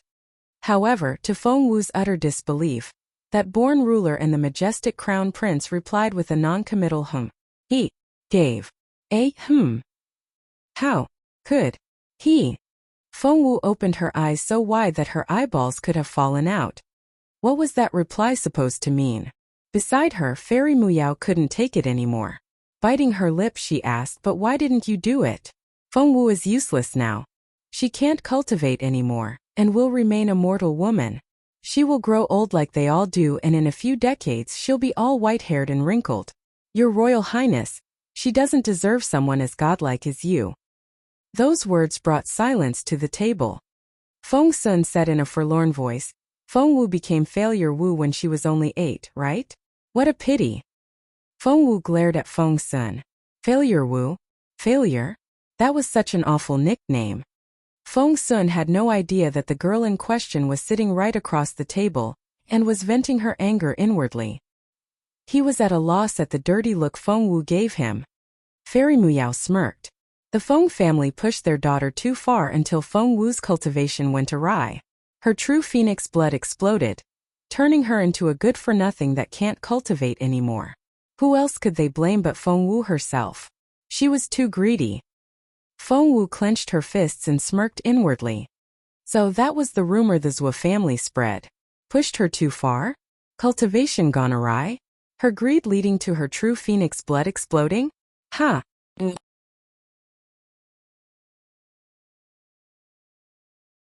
Chapter 27 Something came up. Chapter 27. Something came up. Feng Sun actually agreed with her. It was the Feng family's fault. Their greed destroyed the greatest genius they had in generations. What a pity, sigh. Feng Wu took a deep breath. Zuo Qingluan, not only did you destroy my true phoenix blood, you also put the blame on your victim and spread such vicious rumors about me. Fame and gain, you've taken them both. Good job. Feng Wu clenched her fists again at that thought. Immortal spiritual fruit. She had to get it ASAP. It turned out to be a rather eventful night. Feng Wu was wrapped in the thick blanket Feng gave her and fell fast asleep. Her eyes snapped open all of a sudden. Instinct told her that danger was approaching. Feng Sun was surprised to see Feng Wu awake. You're up. What happened? Feng Wu sat up in her blanket, fully awake. Her eyes were so clear and focused that they reminded him of a sharp sword sliding out of its sheath. Feng Sun was a little baffled. Did he just see a coldness in Feng Xiaowu's eyes that could only be forged after taking many lives and narrowly escaping death in countless battles? No, he had to be mistaken. When he looked again, the feeling was indeed gone. What? Feng Wu asked involuntarily. Feng Sun rubbed his eyes. I was seeing things. I thought I saw this cold, killing intent in your eyes. How could I be so wrong? That's so weird. Feng Sun shifted his gaze from Feng Wu, who had promptly risen to her feet, to Fairy Muyao, who was still sound asleep under her blanket. And Xiaowu is supposed to be the useless one and she the level 5 spiritual master. Feng Sun shook his head. Seeing Feng Wu come out behind Feng Sun, Xianyi frowned. His cold glance brushed past Feng Wu, then landed on Feng Sun. His voice was emotionless. Be responsible and don't be a burden to the team. Feng Wu knew perfectly well that Xianyi was talking to her instead of Feng Sun. Deep down, the man considered her a burden to everyone else. Feng Sun rubbed his nose and looked at Feng Wu with his bright eyes. How about you? Feng Wu's black eyes looked so bright in the dark night that they reminded him of the twinkling stars in the sky. She was going to say something when she saw Jun Linyuan dart her a glance. Stomach lurching, Feng Wu's back went stiff and she swallowed back the words. She was going to say that if they were about to be attacked by obsidian wolves, she had some expellant at hand that specially targeted those wolves. They could drive off the pack without breaking a sweat. However, it occurred to her at the last minute that she couldn't expose her real capabilities here, especially not when Jun Linyuan was around. She had to look as useless as they assumed her to be. Only by showing her white feathers and appearing as harmless as a rabbit could she surprise the others when the time was right and take that immortal spiritual fruit from the crown prince. There was no other way. At that thought, the piercing look in Feng Wu's eyes disappeared and she cried out in a panicked voice, What should I do? Am I going to die? I don't want to die. Stay right behind me and don't go anywhere, said Feng Sun earnestly. You have no spiritual essence. Anything here can easily kill you. Feng Wu nodded. Yes, I'll do that. Wait, where is the crown prince? Looking around, she saw that the only ones here were her, Feng Sun, Xianyi, and Fairy Muyao, who still hadn't woken up. Both Jun Linyuan and Feng were nowhere to be found. Feng Sun pulled Feng Wu behind him, the look on his face grave. We're being followed.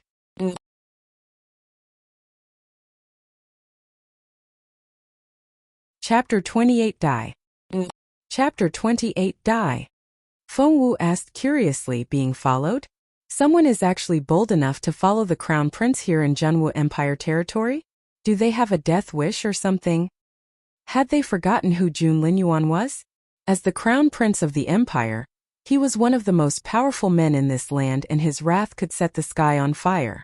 Who on earth could have targeted him? Have you ever heard of the Dark Court? Feng Sun asked. I know that name. Feng Wu nodded. Are they dregs of the previous dynasty? That's right. The smile disappeared from Feng Sun's face and there was a gloomy look in his bright eyes. The Dark Court has devoted itself to overthrowing the Zhenwu Empire and sabotaging our work whenever they get the chance. Somehow they got wind of our task this time and followed us here in secret. They brought some quite capable hands along as well. Feng Wu's eyes looked so bright in the darkness. Are they stronger than us? Feng Sun said, Our intel says that they're traveling with several powerful elders, together with Mingye, the sacred son of the Dark Court who's as popular as Boss Jun. Look, those wolves were created by these people. The obsidian wolves arrived as he was speaking. Feng Sun was no longer smiling, but had switched to a stern, forbidding expression. Leaping into the air and sweeping his sword across the sky, at least 5 wolf heads flew off, rolled on the ground, and hit Fairy Muyao in the head. Ah! Fairy Muyao woke up with a start and sprang to her feet. Wiping her face, she saw her palms come back covered with blood and she screamed. Ah! That shriek successfully drew the attention of all the wolves. Hence, a group of wolves left the pack and charged ferociously at Fairy Muyao. Right now, both Feng Sun and Xianyi were fully occupied with the obsidian wolves and couldn't spare any effort to help the 2 girls. Feng Sun threw a dirty look at Xianyi when Muyao's ear-splitting shriek ripped through the air. Even Xiaowu didn't make a sound. What is she, a level 5 spiritual master, crying out for? Can't she just run away? Feng Sun snapped. The look on Xianyi's face was cold and stern as he kept his silence. And you call Xiaowu a burden? If you ask me, that little cousin of yours is the biggest burden of all. As he cut his way through the obsidian wolves, Feng Sun wouldn't stop venting his sarcasm. Xianyi couldn't contradict him even if he wanted to, for Feng Sun was telling the truth. At that moment, the squad of wolves had almost reached Fairy Muyao. Fairy Muyao looked frightened. She was fine taking on 1 or 2 wolves at a time, but at least 24 wolves were now charging at her. What should she do? She didn't want to die here. Looking up, she spotted Feng Wu. A sinister look flickered in her eyes. Since she didn't want to die herself, that annoying ugly girl would die instead. It would be the greatest honor for that girl to die for a fairy like her. At that thought, Fairy Muyao swiftly turned around and dashed toward Feng Wu. She cried out loudly as she ran, "Help! Help! Help!" Feng Wu saw the look in Muyao's eyes as the latter rushed close. Shit! Exerting the power of Phoenix Dance, Feng Wu swirled and evaded Fairy Muyao's malicious grab when the latter arrived. Fairy Muyao wouldn't have it. Failing to grab Feng Wu, she shoved Feng Wu toward the wolves when they brushed past each other. Die!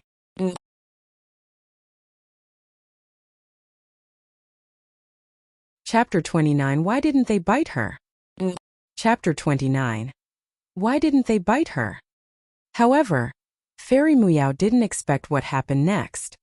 Just as she pushed Feng Wu out from behind, Feng Wu suddenly reached out with her right hand and grabbed Muyao's wrist. Before Fairy Muyao realized it, Feng Wu turned nimbly on the spot, and with a thump, both girls fell into the pack of wolves, who immediately surrounded them. Although Fairy Muyao had spiritual essence and was a level 5 spiritual master, Feng Wu had taken her by surprise. The trick Feng Wu used was achieved solely through her physical strength. Actually, Feng Wu could throw Fairy Muyao to the wolves, and using the momentum, climb up a tree and get herself to safety. However, she couldn't do that, because Xianyi's eyes had been following her suspiciously the whole time. Fairy Muyao was filled with hatred and her eyes spat flames of rage as she glared at Feng Wu. How dare that stupid girl plot against her? But before Fairy Muyao could say anything, Feng Wu began to scream. Fairy Muyao, you can't throw me to the wolves just because you can't outrun them. Ah! Help! Help! Feng Wu rolled around on the ground in a flurry, her tiny figure looking rather wretched.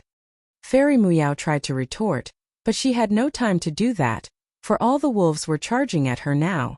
Fairy Muyao was so angry that she almost had a stroke. Why? She and that ugly girl had fallen into the wolf pack together, but why did the 24 ferocious obsidian wolves with glossy fur target just her? Why were the sharp fans tearing at her alone? Why? Why? To make it even worse for Muyao, that ugly girl rolled around on the ground, looking all panicky and screaming for help. Help my ass.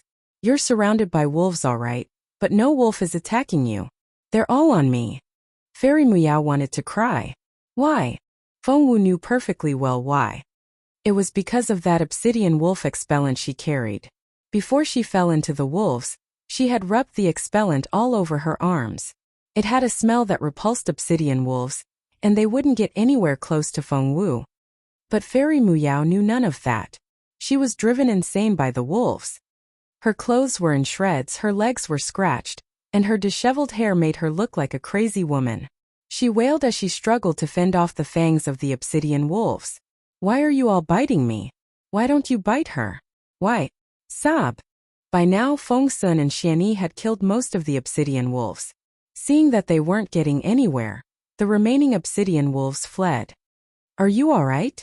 Feng Sun was amused to see Feng Wu, who was flailing all 4 limbs while covering her eyes with both hands, rolling around on the ground and crying for help. He said grumpily, "Stop shouting. The obsidian wolves are all gone." Only then did Feng Wu open her eyes and sit up, looking pleasantly surprised. Are we safe now? Are we? Gosh, I'm not dead. Fairy Muyao couldn't even cry now. She was covered with cuts and bruises, her clothes were speckled with blood, and her hair looked like a haystack. Her face had gone blank and she couldn't look any more a sorry state.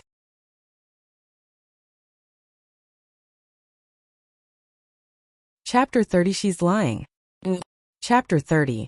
She's lying. Crouching down, Xianyi examined his devastated cousin, and even his perpetual poker face cracked a little. Xianyi didn't know what to say. All of a sudden, Fairy Muyao's glassy eyes moved and she stared right into Xianyi's eyes. She looked like a zombie coming back to life, and even someone as courageous as Xianyi jumped at that. Cousin. Fairy Muyao grabbed Xianyi by his robe. She's lying. She's not as useless as she looks. She has had cultivation practice and she's not harmless at all. She's a mole. Kill her. Kill her now. Xianyi was speechless. He was considering the possibility that his cousin was hallucinating from the shock. Only then did Linyuan and Feng show up. Their clothes were tidy and spotless and they didn't seem to have just walked away from a battle at all, but more like they had just returned from a stroll after dinner. Seeing Linyuan, Muyao pushed Xianyi away and pounced at the crown prince. Linyuan frowned and moved out of Fairy Muyao's way. On his impeccable face, the look in his piercing black eyes turned as sharp as a blade. Fairy Muyao's momentum sent her falling to the ground face down. Overwhelmed by pain, anger, and grievance, she thumped her fists on the ground and burst into tears. I'm telling the truth. I really saw her exert martial power. She pushed me into the wolf pack. Look, she fell in with me, but she doesn't even have a scratch on her. The obsidian wolves bit only me. I was the only one they attacked. Sob. At first, no one believed what Fairy Muyao said. But when they turned to look at Feng Wu and saw that she was unscathed, they had both been surrounded by wolves, but compared with Fairy Muyao, who had scratches and bite marks on her body, her limbs, and even her face, Feng Xiaowu wasn't injured at all, and was only covered in grass and dirt. That was too lucky to be true. Xianyi had been suspicious about Feng Wu from the beginning, and seeing that, he stepped out, grabbed Feng Wu's wrist and stared at her coldly. You really are a mole. Feng Sun moved at the same time. As soon as Xianyi took Feng Wu's wrist, Feng Sun took the other one. Feng Sun glared at Xianyi.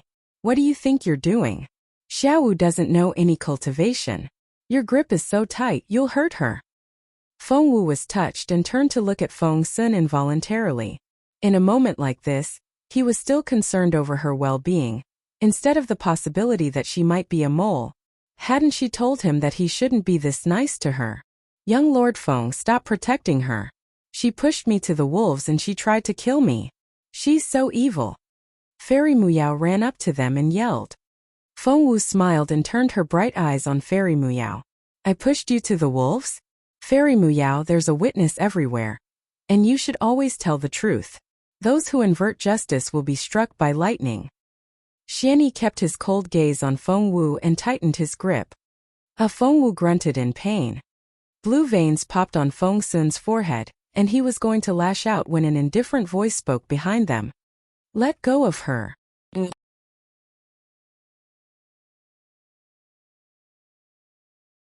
Chapter 31 So damn lucky. Chapter 31 So damn lucky. Let go of her. The voice was majestic, detached, and resolute, which evoked a sense of deference in everyone. Before they knew it, everyone turned to the voice. With his chiseled face and clear eyes, the teenager looked poised, elegant, and formidable. Boss Jun. Xianyi frowned. We can't take Muyao at her word. But her suspicion isn't unfounded. This Xiaowu girl isn't what she claims to be. Feng Sun threw a dirty look at Xianyi and said again, stressing each word, Boss Jun has spoken. Let go of her. Xianyi looked grimly at Feng Wu, but didn't dare disobey Jun Linyuan, even if he was the crown prince's childhood friend. Thus, he loosened his grip and let go of Feng Wu's hand. Feng Sun pulled Feng Wu to his side right away and asked anxiously, Are you all right? Does it hurt? Feng Wu's role today was as the innocent, fragile weakling of the team. She might not be a great actress, but after being around her beautiful mother for so many years, she knew exactly what an appealing, harmless White Lotus kind of girl should look like. She put on an award-winning act. The rims of her eyes reddened, but she fought to keep her tears at bay. Her eyes glistened as she stubbornly tried to stop herself from crying. There you go, one ordinary, unyielding, and utterly wronged girl on a roll. Xianyi only glanced at Feng Wu in passing, but was immediately overwhelmed by guilt. Had he really wronged the girl? Feng Sun's heart went out to Feng Wu, and he couldn't stop casting stern looks at Xianyi. Xianyi said grumpily, I have every reason to be suspicious. Why did those obsidian wolves only attack Muyao? Was she that damn lucky? I don't buy it. Actually, she was that damn lucky. Jun Linyuan pursed his thin lips. His voice wasn't loud, but there was a confidence in it that wouldn't be challenged. What? Xianyi stared at Jun Linyuan, unable to utter a word. Jun Linyuan didn't reply but only nodded at Feng. Feng began to speak, his face as impassive as ever. I can detect the scent of 7 frosty night grass on Miss Feng. I wonder if young Master Xian knows that 7 frosty night grass is the main ingredient of an expellant? Of course Xianyi didn't know that. Medicine refinement was beyond his ken. Feng went up to them, gestured at the ground that Feng Wu had rolled over repeatedly, and explained in an unhurried tone, when Miss Feng fell, she was fortunate enough to fall on this 7 frosty night grass so that its sap was rubbed all over her. Obsidian wolves are very sensitive to this scent, which was why they kept their distance from her. Muyao's mouth fell open. Feng, are you saying that Feng Xiaowu isn't a mole, but just got lucky? Yes, said Feng indifferently. I don't believe it. It's just too big a coincidence that 7 frosty night grass happens to grow here, and she happened to fall on top of it. No one can be that lucky. I don't believe a word you said. She's a mole and she pushed me to the wolves. Muyao wouldn't admit defeat. Feng Wu darted an inconspicuous look at Muyao. As a matter of fact, she wasn't as lucky as she appeared to be. Feng Wu had come up with a plan when she dragged Muyao into the wolf pack with her. She simply took some 7 frosty night grass from her dragon and phoenix spiritual ring, and rolled around on top of it. However, no one but Feng Wu herself knew that.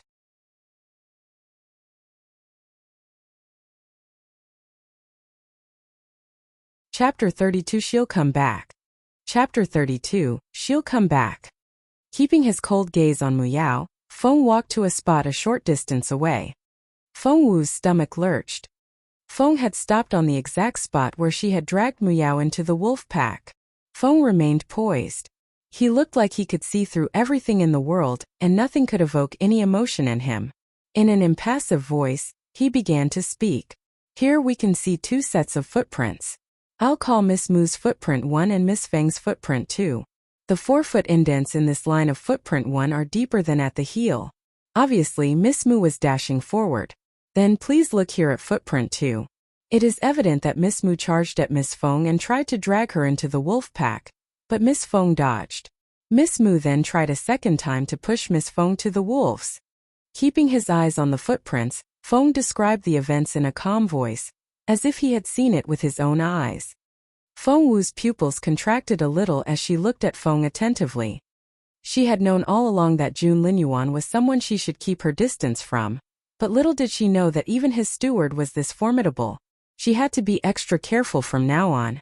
Feng Wu clenched her fists when no one was watching. All color had drained from Fairy Muyao's face and lips. She looked like she was going to collapse at any moment. Every word out of Feng's mouth was like a slap to her face, and she could feel the burning pain in her cheeks.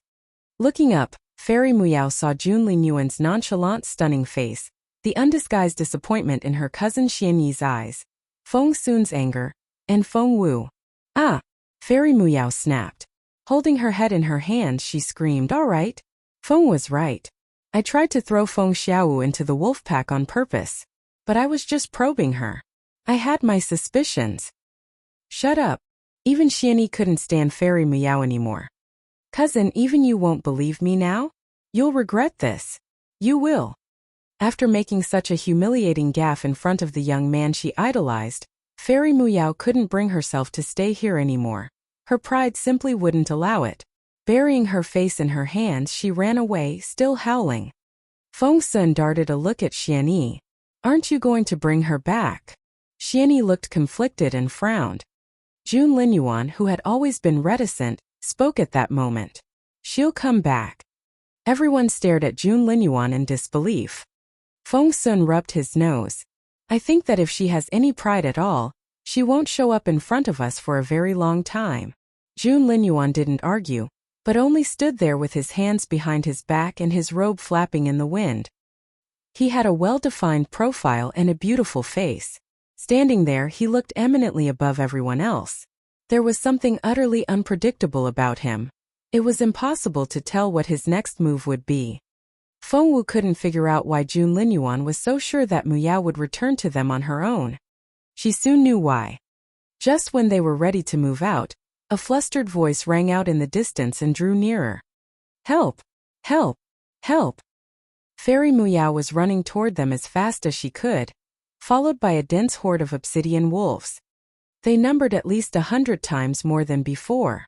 Tens of thousands of wolves closed in on them, and their howls were blood-curdling.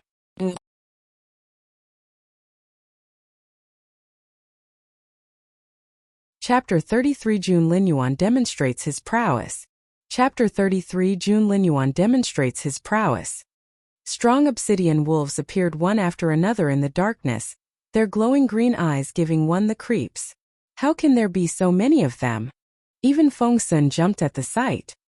He had no problem with a pack of hundreds of wolves, but there were at least 10,000 of them. This was going to be a fierce battle.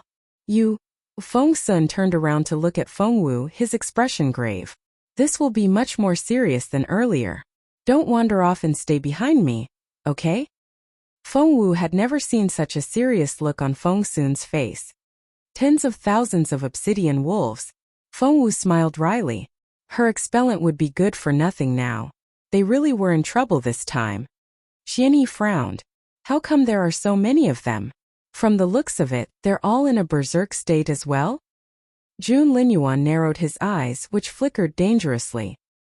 He acknowledged that with a little hum. All eyes turned to Linyuan. Feng Sun asked involuntarily, "Don't tell me that all these obsidian wolves are controlled by the Dark Court? Is this Mingye's work?" A cold glint flashed in Linyuan's ruthless eyes. Then he gave another hum. It was really Mingye then. Word on the street is that he can control all beasts. I always thought it was a publicity stunt. He can actually control such a huge pack at a time now. That's just frightening. Feng Sun said in amazement. However, Feng Wu sensed Linyuan darting a condescending look at Feng Sun, pitying the latter's lack of imagination. So, this legendary Mingye has the Wolf King under control, through which he's able to command the entire pack of obsidian wolves? Feng Wu chimed in. Linyuan darted a glance at Feng Wu. Feng Sun rubbed his palms together in excitement. Yes, that must be it. You're right. Let's go, was all Linyuan said in his deep, resolute voice. Go. Go where? The mountain was packed with obsidian wolves. Feng Wu was bewildered. Thud. Feng Sun's knuckles landed on Feng Wu's smooth forehead, and she covered the spot where she had been hit with one hand. She stared at Feng Sun in confusion. Feng Sun said, "Don't worry. After knowing the guy for so many years, I've learned that however unbelievable Boss Jun's words sound, in the end, everything turns out just as he predicted. Let's go." Feng Wu walked next to Feng Sun. Then she saw something truly amazing. Linyuan stepped forward casually, as if the obsidian wolves weren't there at all. The Wolf King at the front of the pack stared at Linyuan with its cruel scarlet eyes, ready to tear out his throat at any moment. All the other obsidian wolves snarled, but were forced to stumble back at Linyuan's imposing aura. Staring at Linyuan, the wolves had deference and fear written all over their faces. They couldn't for the life of them figure out why their king was forcing them to provoke this human teenager, who was giving them the creeps. They didn't want to die. All of a sudden, the eyes of the Wolf King flickered and the bloodthirsty look in them was replaced by clarity.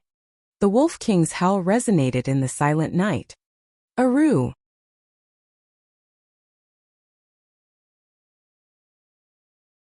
Chapter 34 Mingye. Chapter 34. Mingye.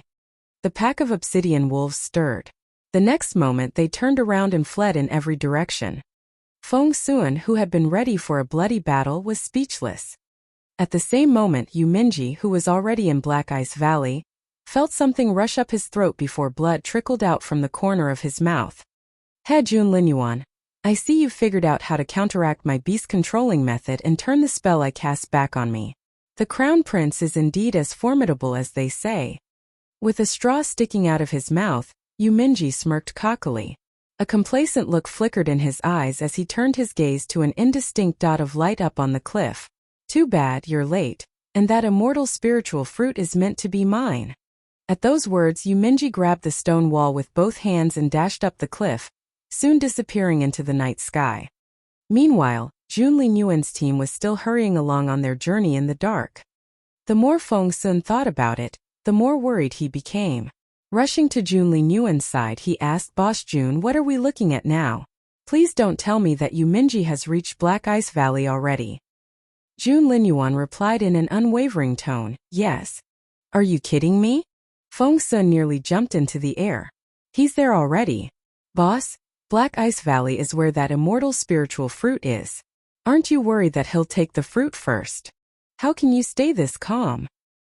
"He won't. Despite his laconic answer, there was something about Jun Linyuan's tone that couldn't be challenged. How can you be so sure? Feng Sun was a little exasperated. It's you Mingye we're talking about here. He's just as famous as you are and gets in your way whenever he can. He's the sacred son of the Dark Court, for heaven's sake, not some random guy you can just brush aside. Jun Linyuan frowned and cast a stern look at Feng Sun. Feng Sun smacked his forehead. Fine. That's you Mingye, a guy not worthy to be mentioned alongside you, and who is a tad inferior to you in his capabilities. But that doesn't change the fact that he's a tough opponent. Feng Wu asked curiously, is this you Mingye very formidable? Feng Sun turned into a chatterbox at that question. He said grumpily, you Mingye is supported by a bunch of elders that are hopelessly loyal to him, not to mention that the guy is super talented and capable, second to no one but Boss Jun, plus that guy is erratic and unpredictable. He's arrogant and bossy one moment, and flippant the next. You never know which way he'll turn.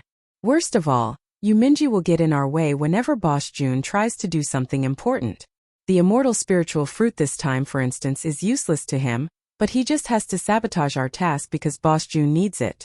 The guy is abominable. Feng Wu rubbed her chin. Why does it sound to me like your crown prince is being stalked by this you Mingye? You don't say, said Feng Sun sulkily. He just keeps showing up and making a scene wherever he goes. How annoying. Feng Wu rubbed her chin again. Why do I find him a little adorable? No, he's not. Feng Sun knocked Feng Wu's forehead with his knuckles. By the way, if we really run into you Mingye later, run as fast as you can. Why? Feng Wu was bemused. Those amorous eyes of his are known for their mesmerizing and seductive effect. When I say that no lady has been able to resist him, I'm not exaggerating. Where do you think he gained his fame for being as popular as our Boss Jun? It was all thanks to his skill at flirting. So, for the sake of your own safety, run away as far as you can from him, copy that? Feng Sun enjoined. Sure. Feng Wu obviously didn't register any of that in her brain. Shortly afterward, the team reached the perimeter of Black Ice Valley when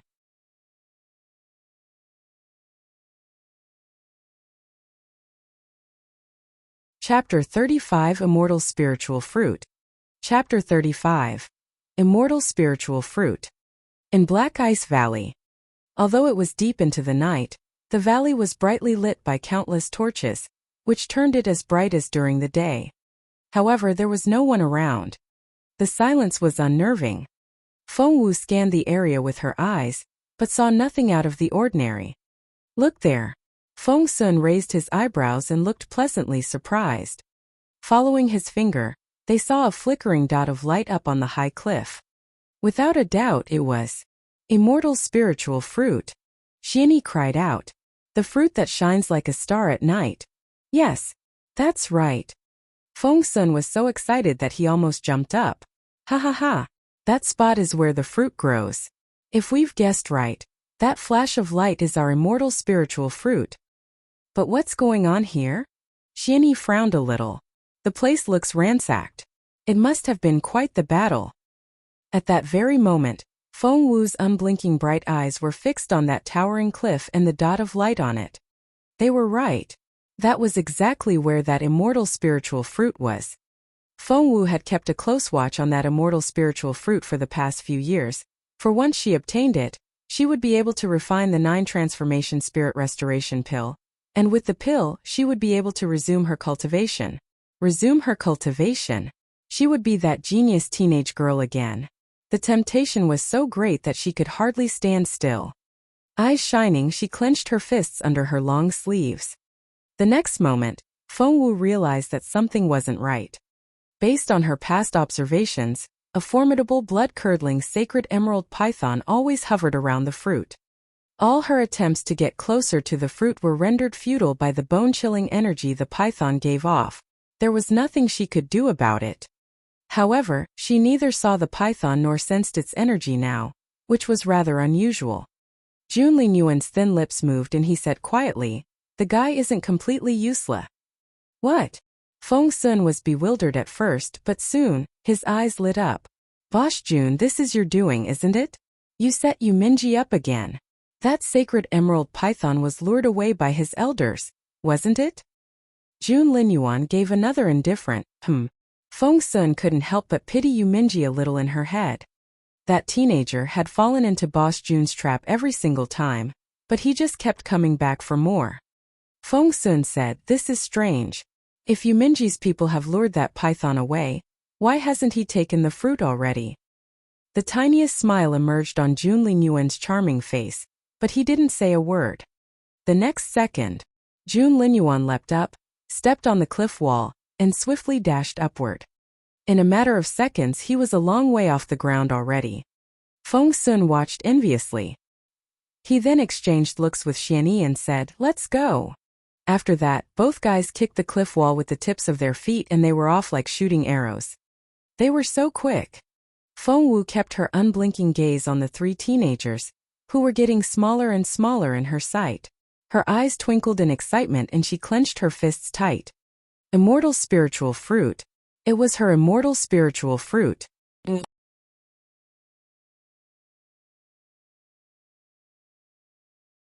Chapter 36 You've stepped on someone. Chapter 36. You've stepped on someone. Since that immortal spiritual fruit was within their reach, she wasn't worried at all that Jun Linyuan would fail to obtain it. However, what did worry her was how to snatch the fruit away from Jun Linyuan once he had it. Suppressing her excitement, Feng Wu forced her brain to turn. Meanwhile, Jun Linyuan almost reached the top of the cliff. The cliff was a rather special one, for instead of bare rock, the cliff wall was covered in leafy vines from top to bottom. In the dark, with the help of the rock protrusions on the cliff wall, Jun Linyuan twirled and turned, nimbly making his way up the cliff. Just before Jun Linyuan landed, one of the protuberances he stepped on shifted under his weight and let out a cry of pain. However, Jun Linyuan didn't seem to notice the sound at all. With a leap he was on the top of the cliff. Feng Sun was right behind Jun Linyuan and heard the cry. Hence, upon landing, he said to Jun Linyuan in bewilderment, "I think you stepped on someone back there." "No, I didn't." Jun Linyuan didn't give it another thought. Right now, all his attention was on the immortal spiritual fruit in front of him. Moonlight poured down through the clouds like water, and an immortal spiritual flower that was as white as a magnolia slowly blossomed under the moon. It was fruiting as they watched. Gleaming and translucent, the immortal spiritual fruit was as flawless as a piece of white jade. Its beauty was breathtaking. All their orifices seemed to open up at the dense spiritual essence the fruit gave off. Around the plant was a long strip of glistening snake skin. That's the skin the sacred emerald python shed. Judging from its color, the python has completed all 9 transformations already. It must be terrifyingly powerful now. If we had to fight it head-on, Boss Jun, what chance do we stand? Feng Sun had forgotten all about the person Jun Linyuan had stepped on, and all he could think of now was this splendid python skin. Jun Linyuan's nice straight eyebrows creased a little. We'd be just as severely injured as it. Patting his chest, Feng Sun rejoiced. Ha ha ha. Luckily, Boss Jun tricked Mingye into luring that python away. Or even if we could defeat it, it'd be at great cost. Sigh, I wonder how pissed Mingye will be after he realizes that we've stolen his prize. Ming. Jun Linyuan frowned, looking confused. Feng Sun said in resignation, Mingye, the guy's name is Mingye. Come on, Boss Jun, Mingye thinks of you as his #1 enemy, and he's been trying to get your attention whenever he has a chance. You don't even remember his name? Jun Linyuan was still frowning. That won't be necessary. Feng Sun couldn't help but say a silent prayer for Mingye. Poor guy. If he finds out that the person he's deemed as his archenemy can't even remember his full name, and wasn't planning to for that matter, how mad would he be? Sigh, it's good that he's not here, or he'd explode. Jun Linyuan forgot about the subject right away. With a flick of his fair, slender fingers, the immortal spiritual fruit automatically flew toward the white jade box in his hands. Once the fruit was inside, the lid closed on its own and the box locked with a click. Jun Linyuan turned around swiftly, his robe flapping in the wind. His foot pushed down on the cliff wall, and with the momentum he jumped off. On his way down, he stepped on that round black protuberance again, but paid no attention to it whatsoever.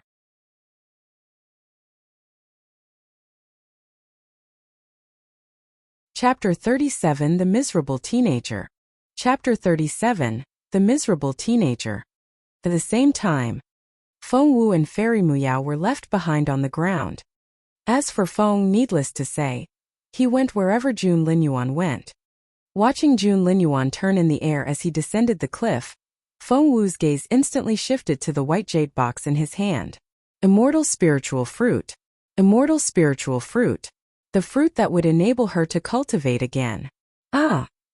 Feng Wu was ecstatic. The excitement made her tremble from head to toe. Fearing that the look in her eyes would give her away, Feng Wu lowered her head involuntarily, trying to hide her true feelings from Jun Linyuan. However, Feng Sun was as caring as ever. Seeing the shivering Feng Wu, he asked in concern, "Why are you shaking all over? Are you not feeling well? Is the wind here too chilly?" Feng Wu was trying her best to not be noticed. However, with Feng Sun's questions, all eyes were on her again. Fairy Muyao snapped, "Chilly night wind? If you ask me, she's shaking in excitement because of the immortal spiritual fruit. I told you already. She's a mole." Feng Sun glared at her. Instead of scolding Muyao, he turned to warn Xianyi, "Normally, I won't hit a woman, but that doesn't include the really annoying ones." Xianyi glanced at Feng Sun in resignation. He couldn't for the life of him figure out what was so special about this Feng Xiaowu that the young lord of Northern Feng Mansion wouldn't stop standing up for her. At that thought, Xianyi patted Fairy Muyao on the shoulder and warned her, "Did you hear that? Do you understand what it means? Keep it in mind." He was obviously shirking his responsibility, and was telling Fairy Muyao that he wouldn't interfere if Feng Sun decided to teach her a lesson. Fairy Muyao wanted to cry, but no tears would come. Why wouldn't her elder cousin look out for her like the others? However, Jun Linyuan's eyes flickered at that moment. He didn't seem to hear their bickering at all, but only said quietly, "The 9 transformation sacred emerald python is coming back. Time to move out." Hence they quickly left, led by Jun Linyuan. Shortly after the team departed, up on the cliff, a head finally moved under the thick growth of vines. "Rustle." The teenager let go and rolled down the cliff. Rustle. Luckily, the cliff wall from that point down was covered in vines and leaves. He slid all the way down until he landed on a pile of withered grass. Bah! A teenager with the most seductively charming face scrambled out of the haystack. Bits of straw stuck to him from top to bottom, especially his hair. Because he had rolled down the slope, his hair looked like a chicken coop, which was unkempt and covered in grass. The teenager that should look stunningly beautiful, but had become the most miserable sight, was none other than the Mingye Feng Sun had been talking about a moment ago. This had to be the worst day of young Mr. Yu's life. He did have the upper hand at first. He reached Black Ice Valley before Jun Linyuan did. That was because he had used special means to control the pack of obsidian wolves as he tried to stall Jun Linyuan by using the tens of thousands of wolves. However, little did Mingye expect that when he was almost at the top of the cliff and 10 meters away from the immortal spiritual fruit, that 8 transformation sacred emerald python finally succeeded in its cultivation, and obtained its 9 transformation immortal form. A beam of sinister cold light shot out from the python's forehead. Whoosh!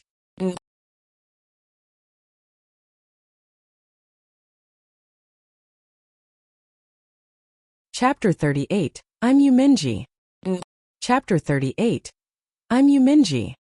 As the cold ray of light shone on him, Mingye realized in despair that he couldn't move. Jun Linyuan hadn't arrived, and he was one step away from the immortal spiritual fruit, but he had gotten stuck here. In that moment, Mingye had never felt so frustrated. How could this happen? What had he ever done to deserve this? However, not only was he unable to move, he couldn't even make a sound. It was the most miserable sight. What was worse, the python discovered his hiding place. The python slithered toward him with a body as thick as a tree trunk until its red 2-pronged tongue touched his ear. Fortunately, the 3 elders he had brought reacted quickly enough. Leaping out, they distracted the python and lured it away from the cliff. Would things turn around for Mingye from there on? In point of fact, the teenager who was excellent beyond comparison would turn into the most unfortunate guy whenever Jun Linyuan was involved. Jun Linyuan ran up the cliff by finding his footing along the way, And that last protuberance he had stepped on was Yu Mingye's head. And he stepped on it twice. To Yu Mingye's further exasperation, Jun Linyuan couldn't remember his name. Jun Linyuan couldn't even remember his name. It was such a hard blow that Yu Mingye nearly had a heart attack. I'm Yu Mingye. Ah! When he was finally able to move again, Yu Mingye shouted at the top of his lungs in the direction that Jun Linyuan and the others had left in. However, the only reply he received was the sound of wind rustling through the branches. You stepped on my head. Ah! Yu Mingye almost gave himself a stroke. Not only didn't Jun Linyuan admit that he had stepped on another person, he couldn't even pronounce Yu Mingye's full name. That was ridiculous. Yu Mingye didn't care all that much about some immortal spiritual fruit. The only reason he had shown up here was to make life harder for Jun Linyuan. Because Jun Linyuan's goal was to obtain the fruit, Yu Mingye made it his goal to stop Jun Linyuan from getting it. You've taken it. I didn't see that coming. Jun Linyuan, do you think I'll just let you leave? In your dreams. Yu Mingye clenched his fists. You'll soon learn what I'm capable of. Just then, he sensed a fluctuation of spiritual essence coming his way. Yu Mingye was elated. His elders were back. It was indeed the 3 elders, who were followed by that injured python. Yu Mingye smirked. Jun Linyuan, do you think you'll take the immortal spiritual fruit away just like that? Just wait and see. After that, Yu Mingye led the python in Jun Linyuan's direction. Somewhere ahead of Yu Mingye, the team was pressing forward. Even Fairy Muyao, the most finicky of them all, had stopped talking and was focused on hurrying along. Just then, a furious snarl rang out behind them. Thieves! Give me back my immortal spiritual fruit. The 9 transformation sacred emerald python stuck out its 2-pronged tongue, which flashed through the air like a red whip. It slashed down at Feng Wu. Feng Sun didn't notice it at first, but when he realized who the python was attacking, it was too late. A chill ran down Feng Wu's spine as death caught her by the elbow.